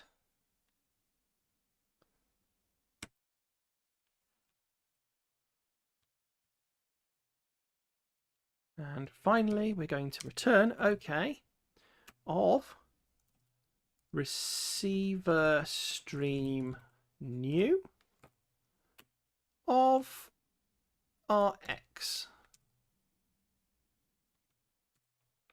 Is that going to type check? Mismatched types, of course. Expected atonic response. Oh, we want a response new of all of that.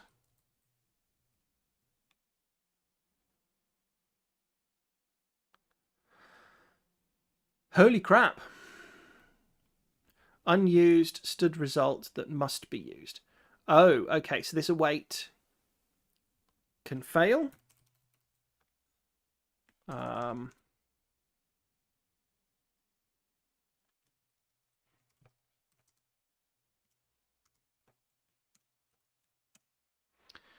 Okay, nothing to do. Error. Break. So if we can't successfully send, we just stop. Don't think that needs to be mutable.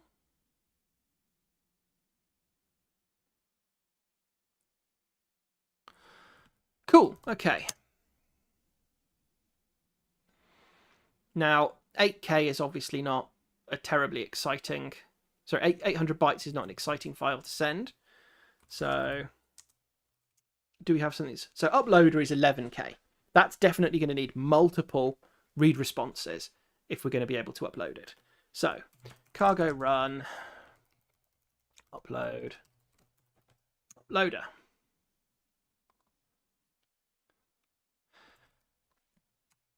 Fetch.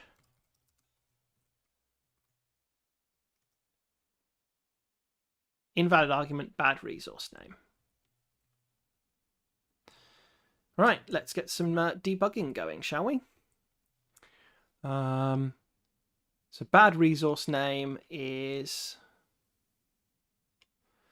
if we can't successfully extract a digest when we pass read resource parts. So that means this isn't the right regular expression. Let's go through it. We've got optional instance name, blobs, hash, and thingy, and we're stripping the leading slash off.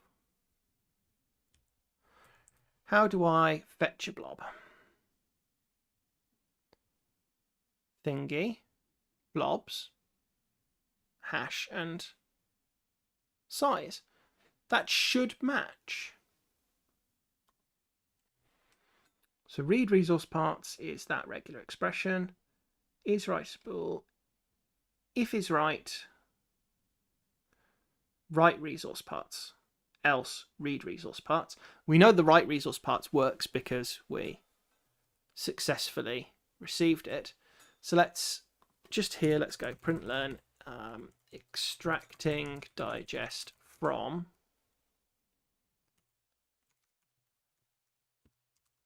resource name. And we don't actually have to do the upload at this point because we'd be quite happy with a not found rather than an error. I have an accidental duplicate slash in the regex.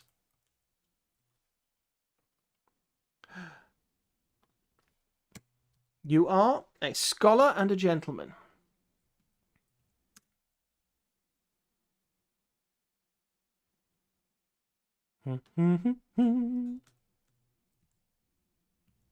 Upload. Fetch. Well, gentle viewers, I think we have a byte stream service that works, which I'm really quite happy about. Let's add all of that. So, capabilities and byte stream services.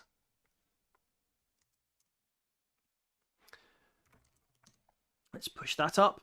And then what time is it? We've been 2 hours. Do we think we can write a batch upload? I don't think we can write tree, but can we write batch update blobs in this time? Eeny, meeny, miny, mo. Yeah, sod it. Let's give it a go. Okie dokie. You know what we're going to do now? Struct play CAS server. Inner is an arc of a mutex of a CAS server.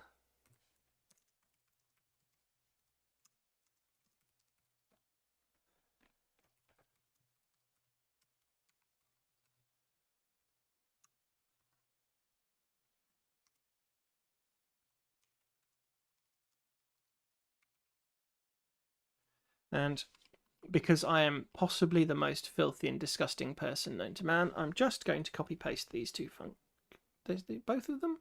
No, I don't need to extract name, but I will take server. You believe? I don't. Okay. Async trait impl content addressable storage for play CAS server.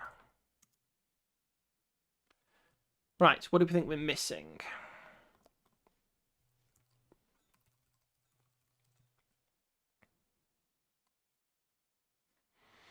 So we need to get tree stream.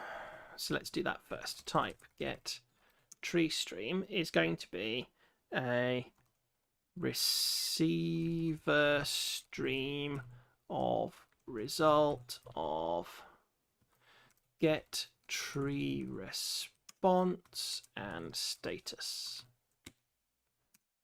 So that will shut that up. Find missing blobs. Quieten down. Quieten down.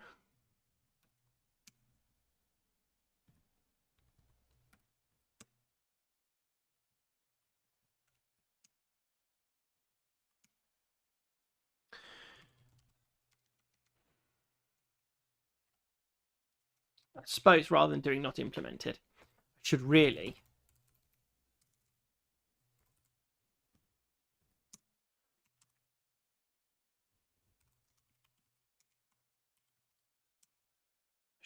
do that, which, you know, has the side effect of actually being a gRPC response rather than a panic. Right, async fn. What's the next one? It's batch update blobs. This is the one that we actually want to implement, because this is the one that my batch uploader uses.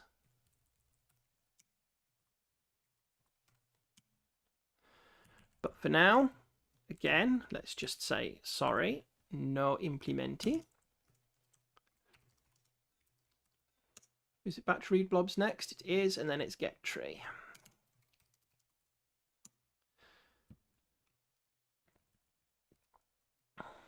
Now let's just tidy these up.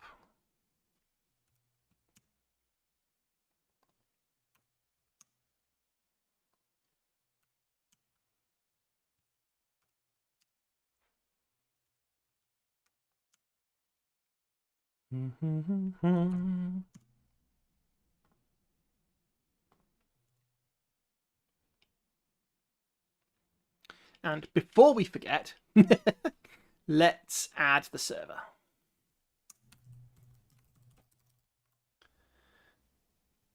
Content addressable storage server new of a play CAS server new of an arc clone of the server. Now we've got no excuse. We actually do have it added to the system. So the thing that we want to do, if I just run the service, it's going to fail. And the reason it's going to fail is because when I try to upload, let's do upload ...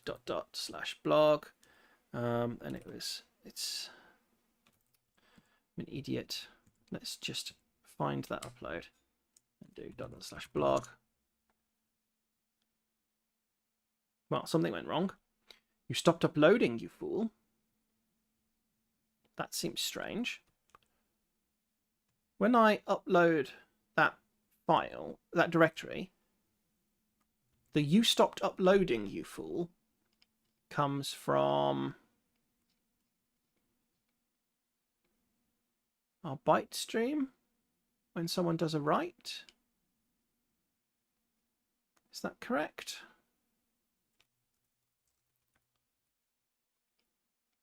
If they were writing and the last block wasn't a finish write, we say "you stopped uploading."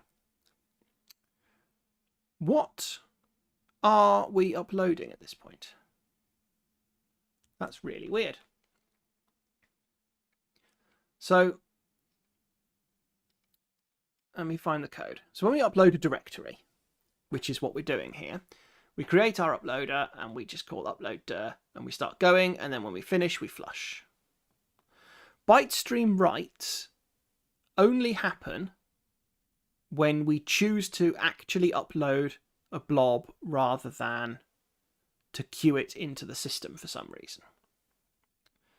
Because when we're doing this, we call, if it's a directory, we recurse into upload dir.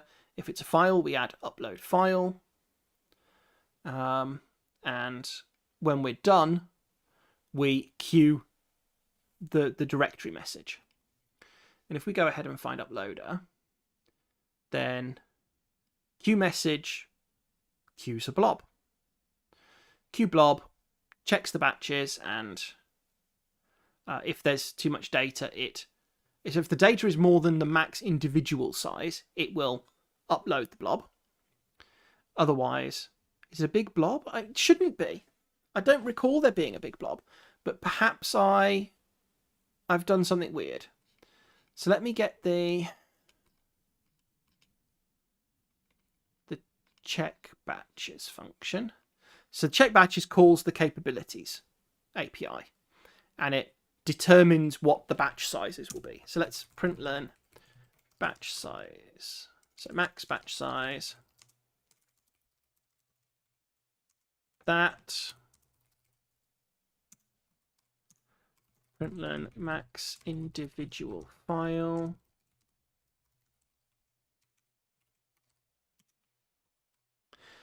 So the only thing I can think of is, did we do a small number? But I don't think we did in the capabilities. Oopsie.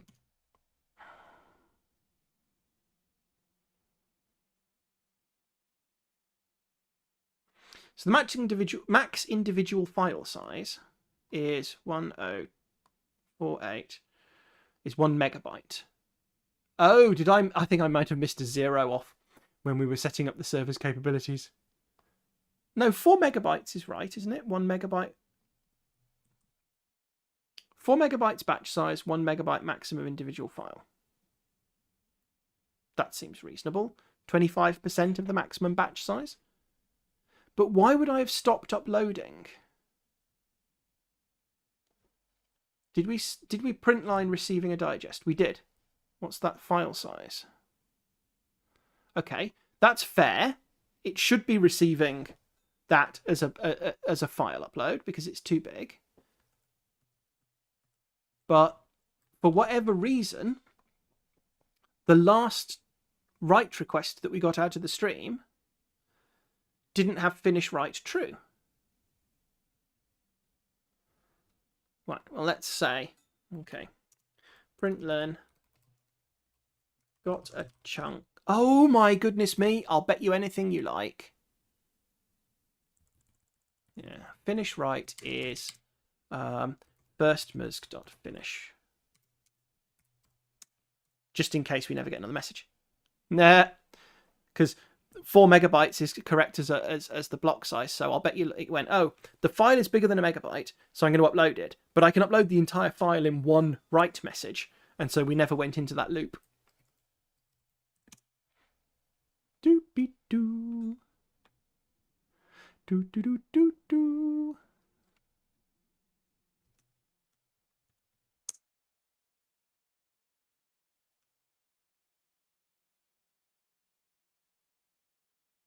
I mean, it uploaded a bunch of individual files, which I'm assuming are probably the Git packs from that directory. And then it tried to upload a batch, which did not implemented. Ah, excellent. So now we need to do batch upload blobs. Batch update blobs. What do we need to do for this? Let's have a look. What does a batch update blobs request look like? Instance name and requests. So step 1, we check the instance name. If request.getRef.instance name does not equal self.server.instance name,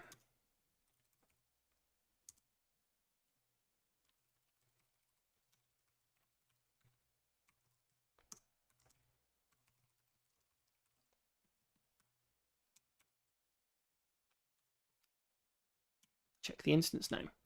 Then we get a vector of requests, which are batch update blob requests, which contain a digest, some data, and a compressor. Okay, and we need to get some kind of response, which is going to be a batch update blobs response. Fill the fields. Responses is going to be an empty vector, as I recall.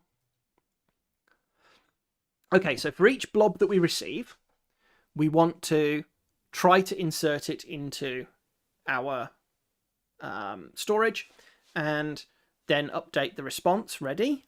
And then at the end, rather than returning an error, we're going to return OK, response new of response.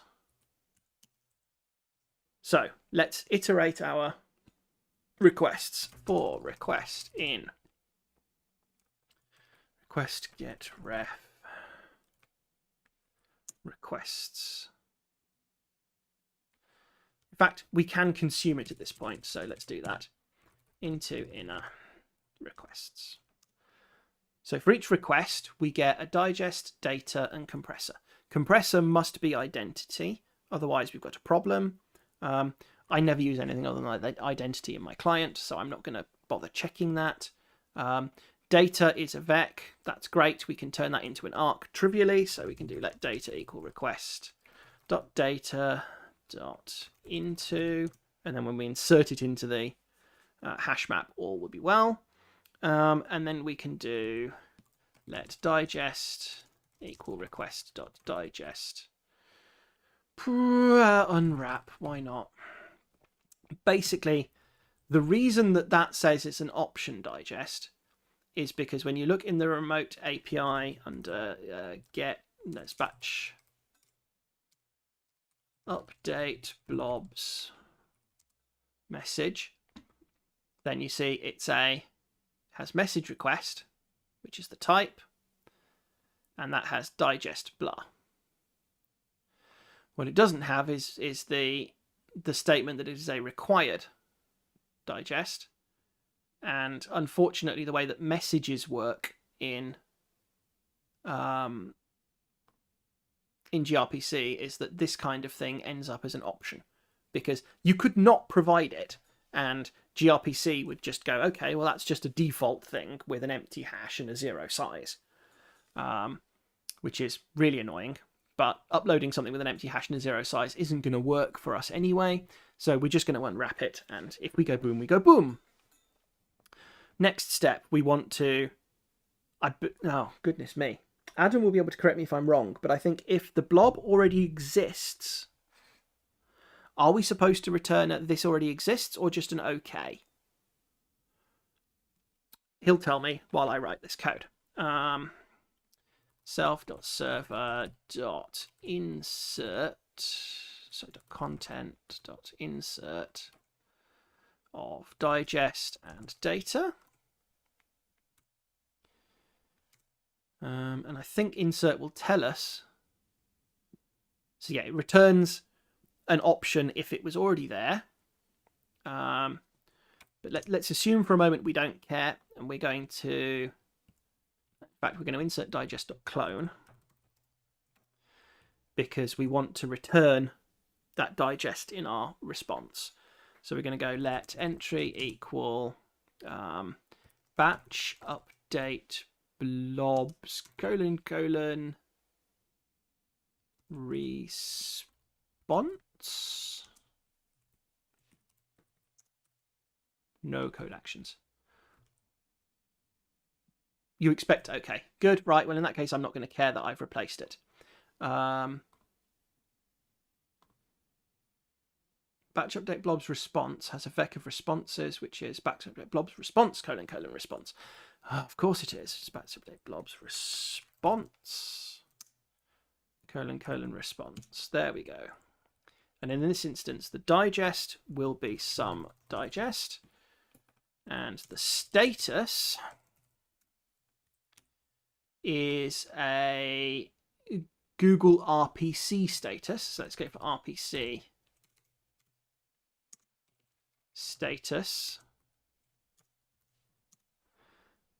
And that gets a code.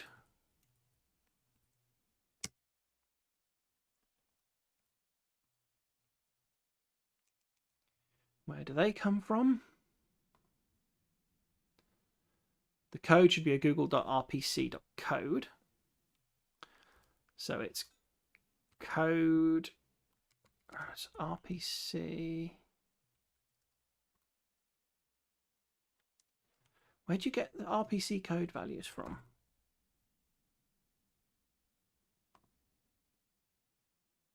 Oh, Google RPC code is the enum. Okay. RPC code, okay, as I32. Message is going to be empty details. A vec of anything for error details. Well, it's going to be an empty vec then.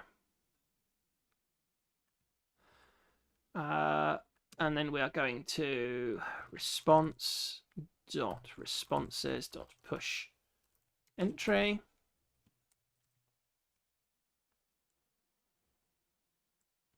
We are almost there, I think.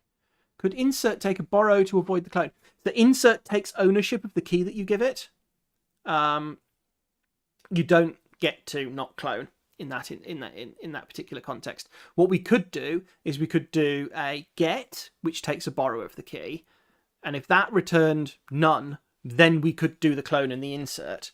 Or we could do a .contains on a borrow of the digest and go, oh, it doesn't contain that. Now we need to insert it. But in reality, we're just going to be lazy here and just shove it in. Depressingly, there are no compile errors there. I'm going to stick a print line here, which is batch inserting Badoop of the digest, because I'm lazy and I may as well just print the digest out. So let's kill that and restart the server.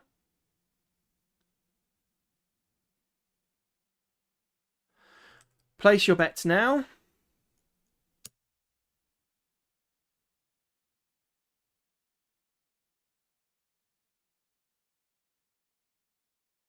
Nah.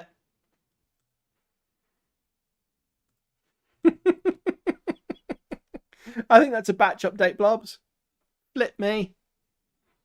Do we do get tree? Should we do get tree? Get tree could be fun. Should we get tree? Yeah, we'll do get tree. Because then I could do ls. We're going to do get tree. Okie dokie. How do we do get tree? Takes get tree request and returns a stream of tree responses. So it's going to be similar shape to the way that we read. Tell you what, let's commit this stuff first. Commit add batch update blobs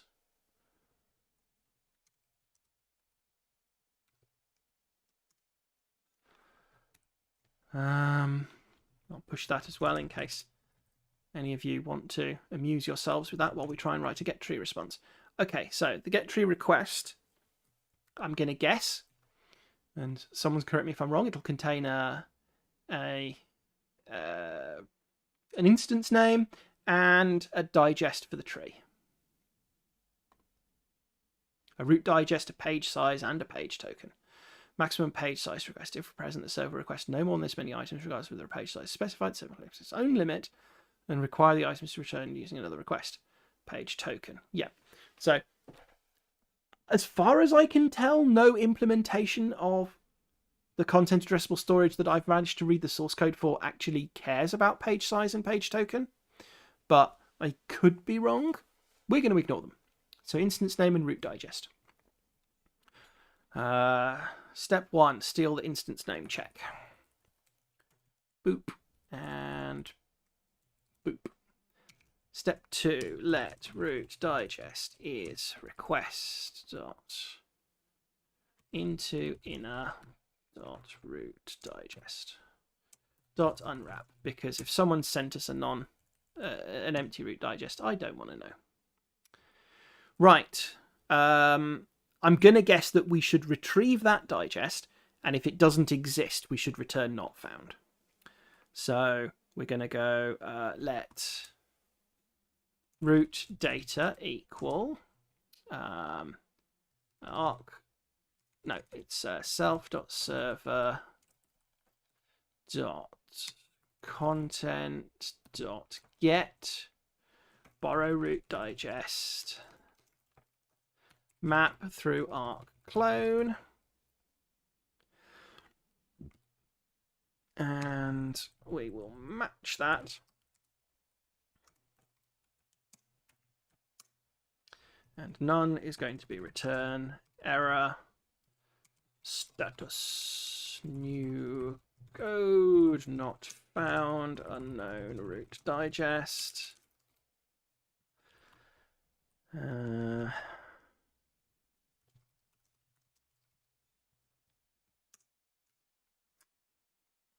Now we need to load that digest as a directory object. I'm trying to remember. The tree stream is of get tree response, and get tree response is always a vec of directories and a next page token. So, in order to return the directories, we need to find them all. In order to find them all, we need a stream. That stream is going to be a Tokyo spawn. So let txrx is mpsc channel, and again we'll go with 4 items because it's as good as any. Tokyo spawn, an async move of that stuff, and then we're going to be an OK of a response new of a receiver stream new of Rx. So that's the actual return side of it. And now what we need to do is we need to load the directory in and send it out. And I'm going to be terribly lazy. I'm going to send out single directories per response object because I can't be bothered to gather them up into groups. So let's see. I'm going to say let mute data equals root data. In fact, we're going to go better than that. We're going to go say let mute I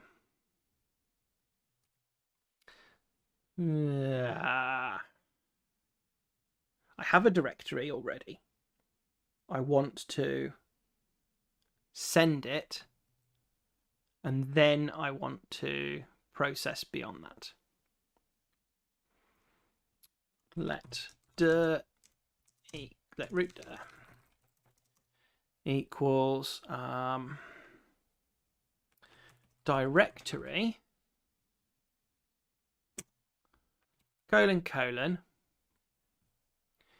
how do you suppose we read these things in?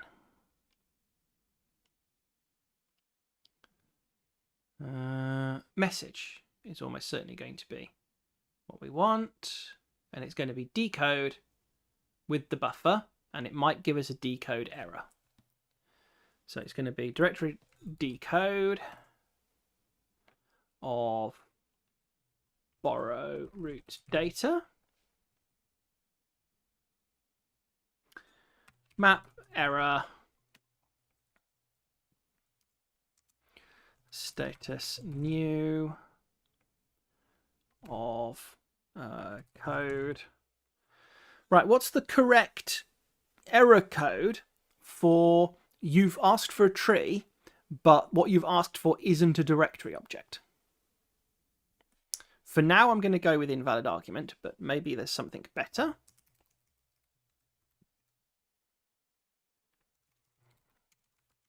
Root directory decode failed. E.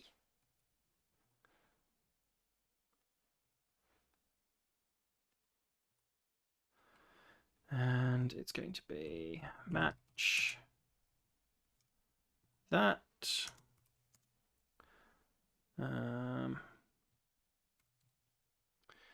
So step 1, you're going to complain there's no such function decode.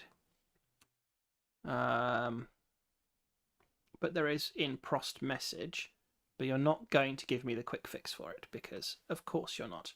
And the reason that you're not is probably, no, I do have a use prost directly available to me.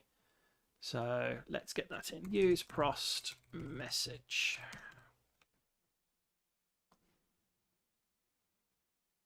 The trait bound arc blah bytes buff is not satisfied. Interesting. What R is a buff?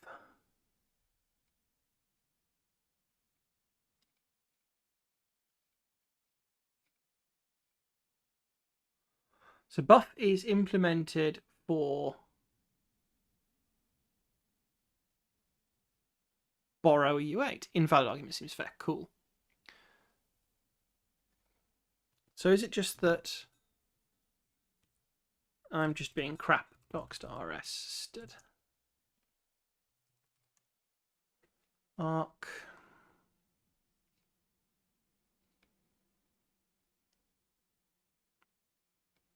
New cyclic, try, blah, blah, blah. Yeah. So .asref. Yes. So it's not root data, root data.asref. Should be happier. Yeah. So now it's unhappy that we've not got the OK and error cases. Any other complaints that it's got? Yeah. No code actions. Fine. OK, D goes to a directory. Error E goes to do. Now what's going on?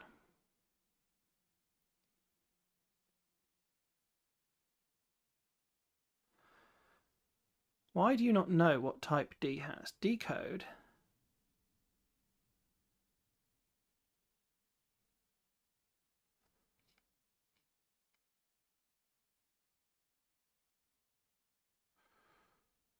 Let's try being slightly less clever, shall we? Root equal directory. Decode root data as ref. What type does that have? We don't know. Why don't we know? Do you know what directory is? Did we pull directory in? We did.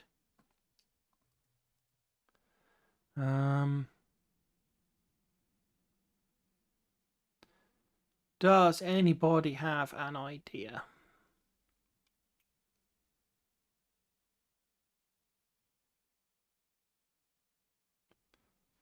Well, if we've got an error, Then what I'm going to do is I'm going to do tx.send that error await.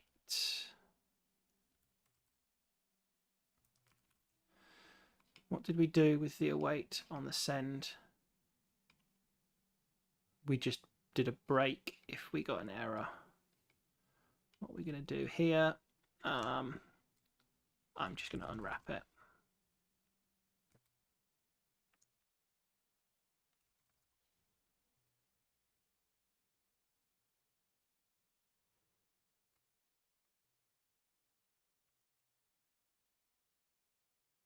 That again seems to be working. Can I say root dirt as a directory should be equal to that? Is that going to work, or is it going to complain? That seems fairly happy, so I'm just assuming that Rust Analyze was having some difficulty actually understanding what was going on there. This is all well and good, but we should probably write that as a function. So let's do that as a function. Get dir self digest. Do it as a borrow. I think that's best. Goes to a result of a directory or a status. Self.server (get digest dot okay or else status new code not found unknown digest. That gets us the data. We map that through arc clone, and we can do data equals that. Where have I gone wrong? It's not .get there, it's .content.get.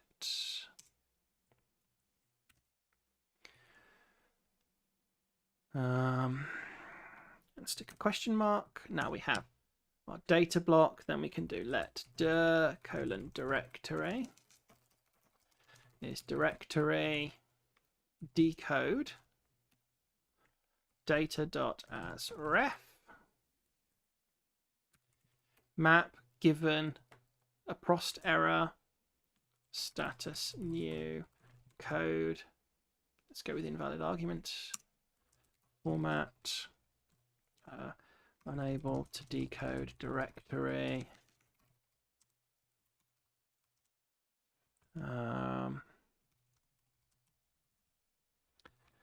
Digest E.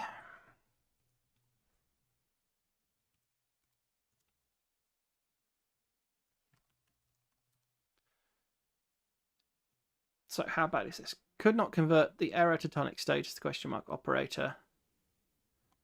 Implicitly performs conversion, tonic status as from. IO error is required because the requirements on the import are from residual prost decode error.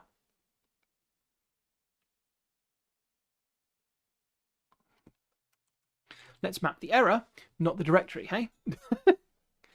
So that gets us, that's got a nice conversion for us. So rather than all of this, we can do match self.get dir of root digest, which gets us a chunk of the way there. So we have now a directory object, and we may as well immediately send that. So we're going to do tx.send get tree response of all of those things, await unwrap. So the next page token is always going to be nothing, and the directories that we're going to send is just going to be a vector of root dir.clone. So that's going to send the root directory as a top level object. Expected a result, so it's going to be an OK of all of that. Yeah, because otherwise we send an error. Okay, cool. So we've sent the first element of the tree. Now what we want to do basically is iterate the tree each time and do what we expect. So we're going to go let mute to send equal vec new. And in fact, it's just going to be root dir dot directories, because that's a vec of directory nodes. Is that a sensible thing to do? No, we're going to be cleverer than this. We're going to do, it's a vec deq new, and we're going to go for dir in root dir dot directories. So dir is a directory node, and as I recall, a directory node has a name and a digest, and we only care about the digest, and we're going to unwrap the digest, blah blah blah blah blah. So to send dot push back dir dot digest dot unwrap, while to send dot is empty, while not to send is empty. Let next dir digest equal to send dot pop front. We can do better than that. While let sum next digest equals to send dot pop front.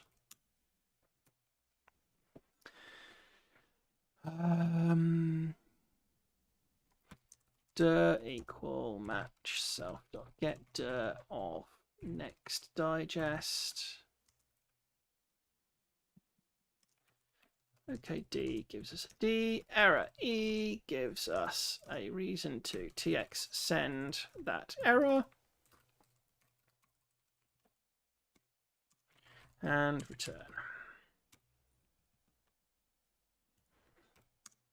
Now we have a dir object. We are going to send it. So send OK, get tree response of directories, a vec of the directory, and next page token of nothing in particular, await unwrap, for dir in dir dot directories, send push back dir dot digest dot unwrap. That should walk the tree. Unless someone shouts at me. I think that should walk the tree. Self has lifetime life 0, but it needs to specify a static lifetime requirement with this data. Oh, bump you. Yes. I can't keep calling self.getDir because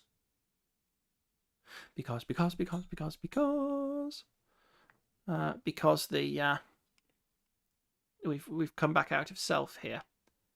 So how am I going to achieve that? I can trivially implement clone on this because it is clonable. And so here I'm just going to go let server equals self.clone. And it's rather than self, it's going to be server. And here. Used moved value of dir.directories. Value used after move. Value occurs because moved at 417.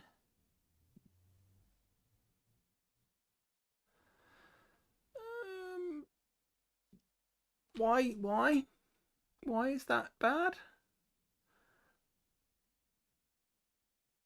Oh, it's bad because that.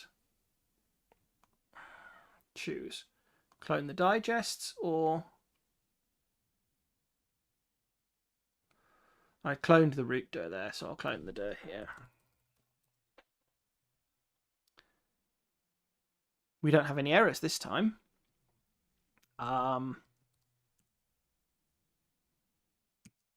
We're not validating the hashes. We're not doing anything clever at all.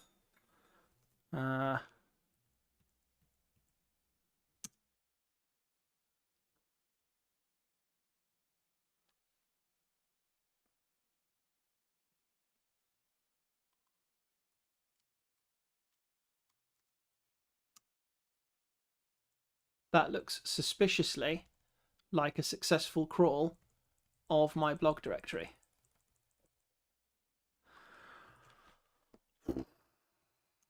Goodness me.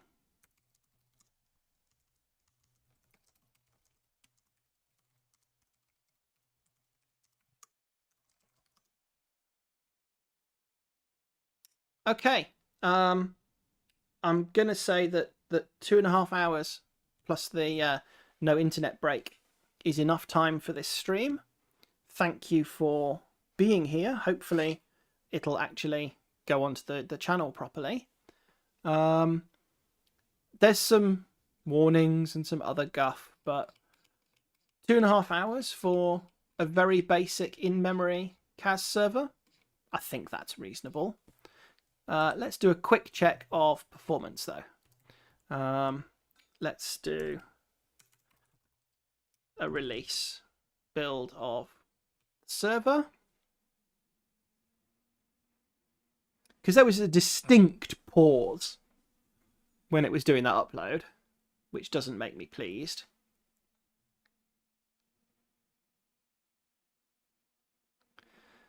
Come on.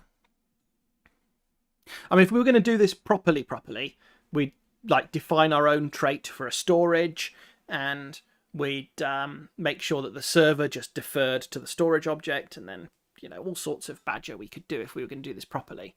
But this is a hacky server, and so let's now run that upload. But again, we'll run it -- release. Well, that seems much better, doesn't it?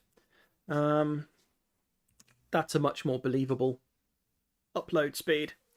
I'm going to guess that basically all of that slowness is the fact that we were doing a debug build and it was having to hash probably several tens of megabytes total. 130 megabytes. So in release mode, it's basically 0.3 of a second to do that. Now, again, it's just going into a memory table and so on, but I'm pretty happy with that. Just for reference, how long does that take if we upload it to the build grid that's running? And it's not fair if we don't run it a few times. Honestly, twice the time to actually put it on disk isn't bad. Build grid's performance is not bad there. Be interesting if I could be bothered to reconfigure build grid to just use a memory cache and do the same thing. But I think also build grid is checking the hashes of stuff that's uploaded. So again, it's not completely fair, but I'm quite pleased. Thank you everyone for attending. I think I'm going to call it a night there. Bye-bye.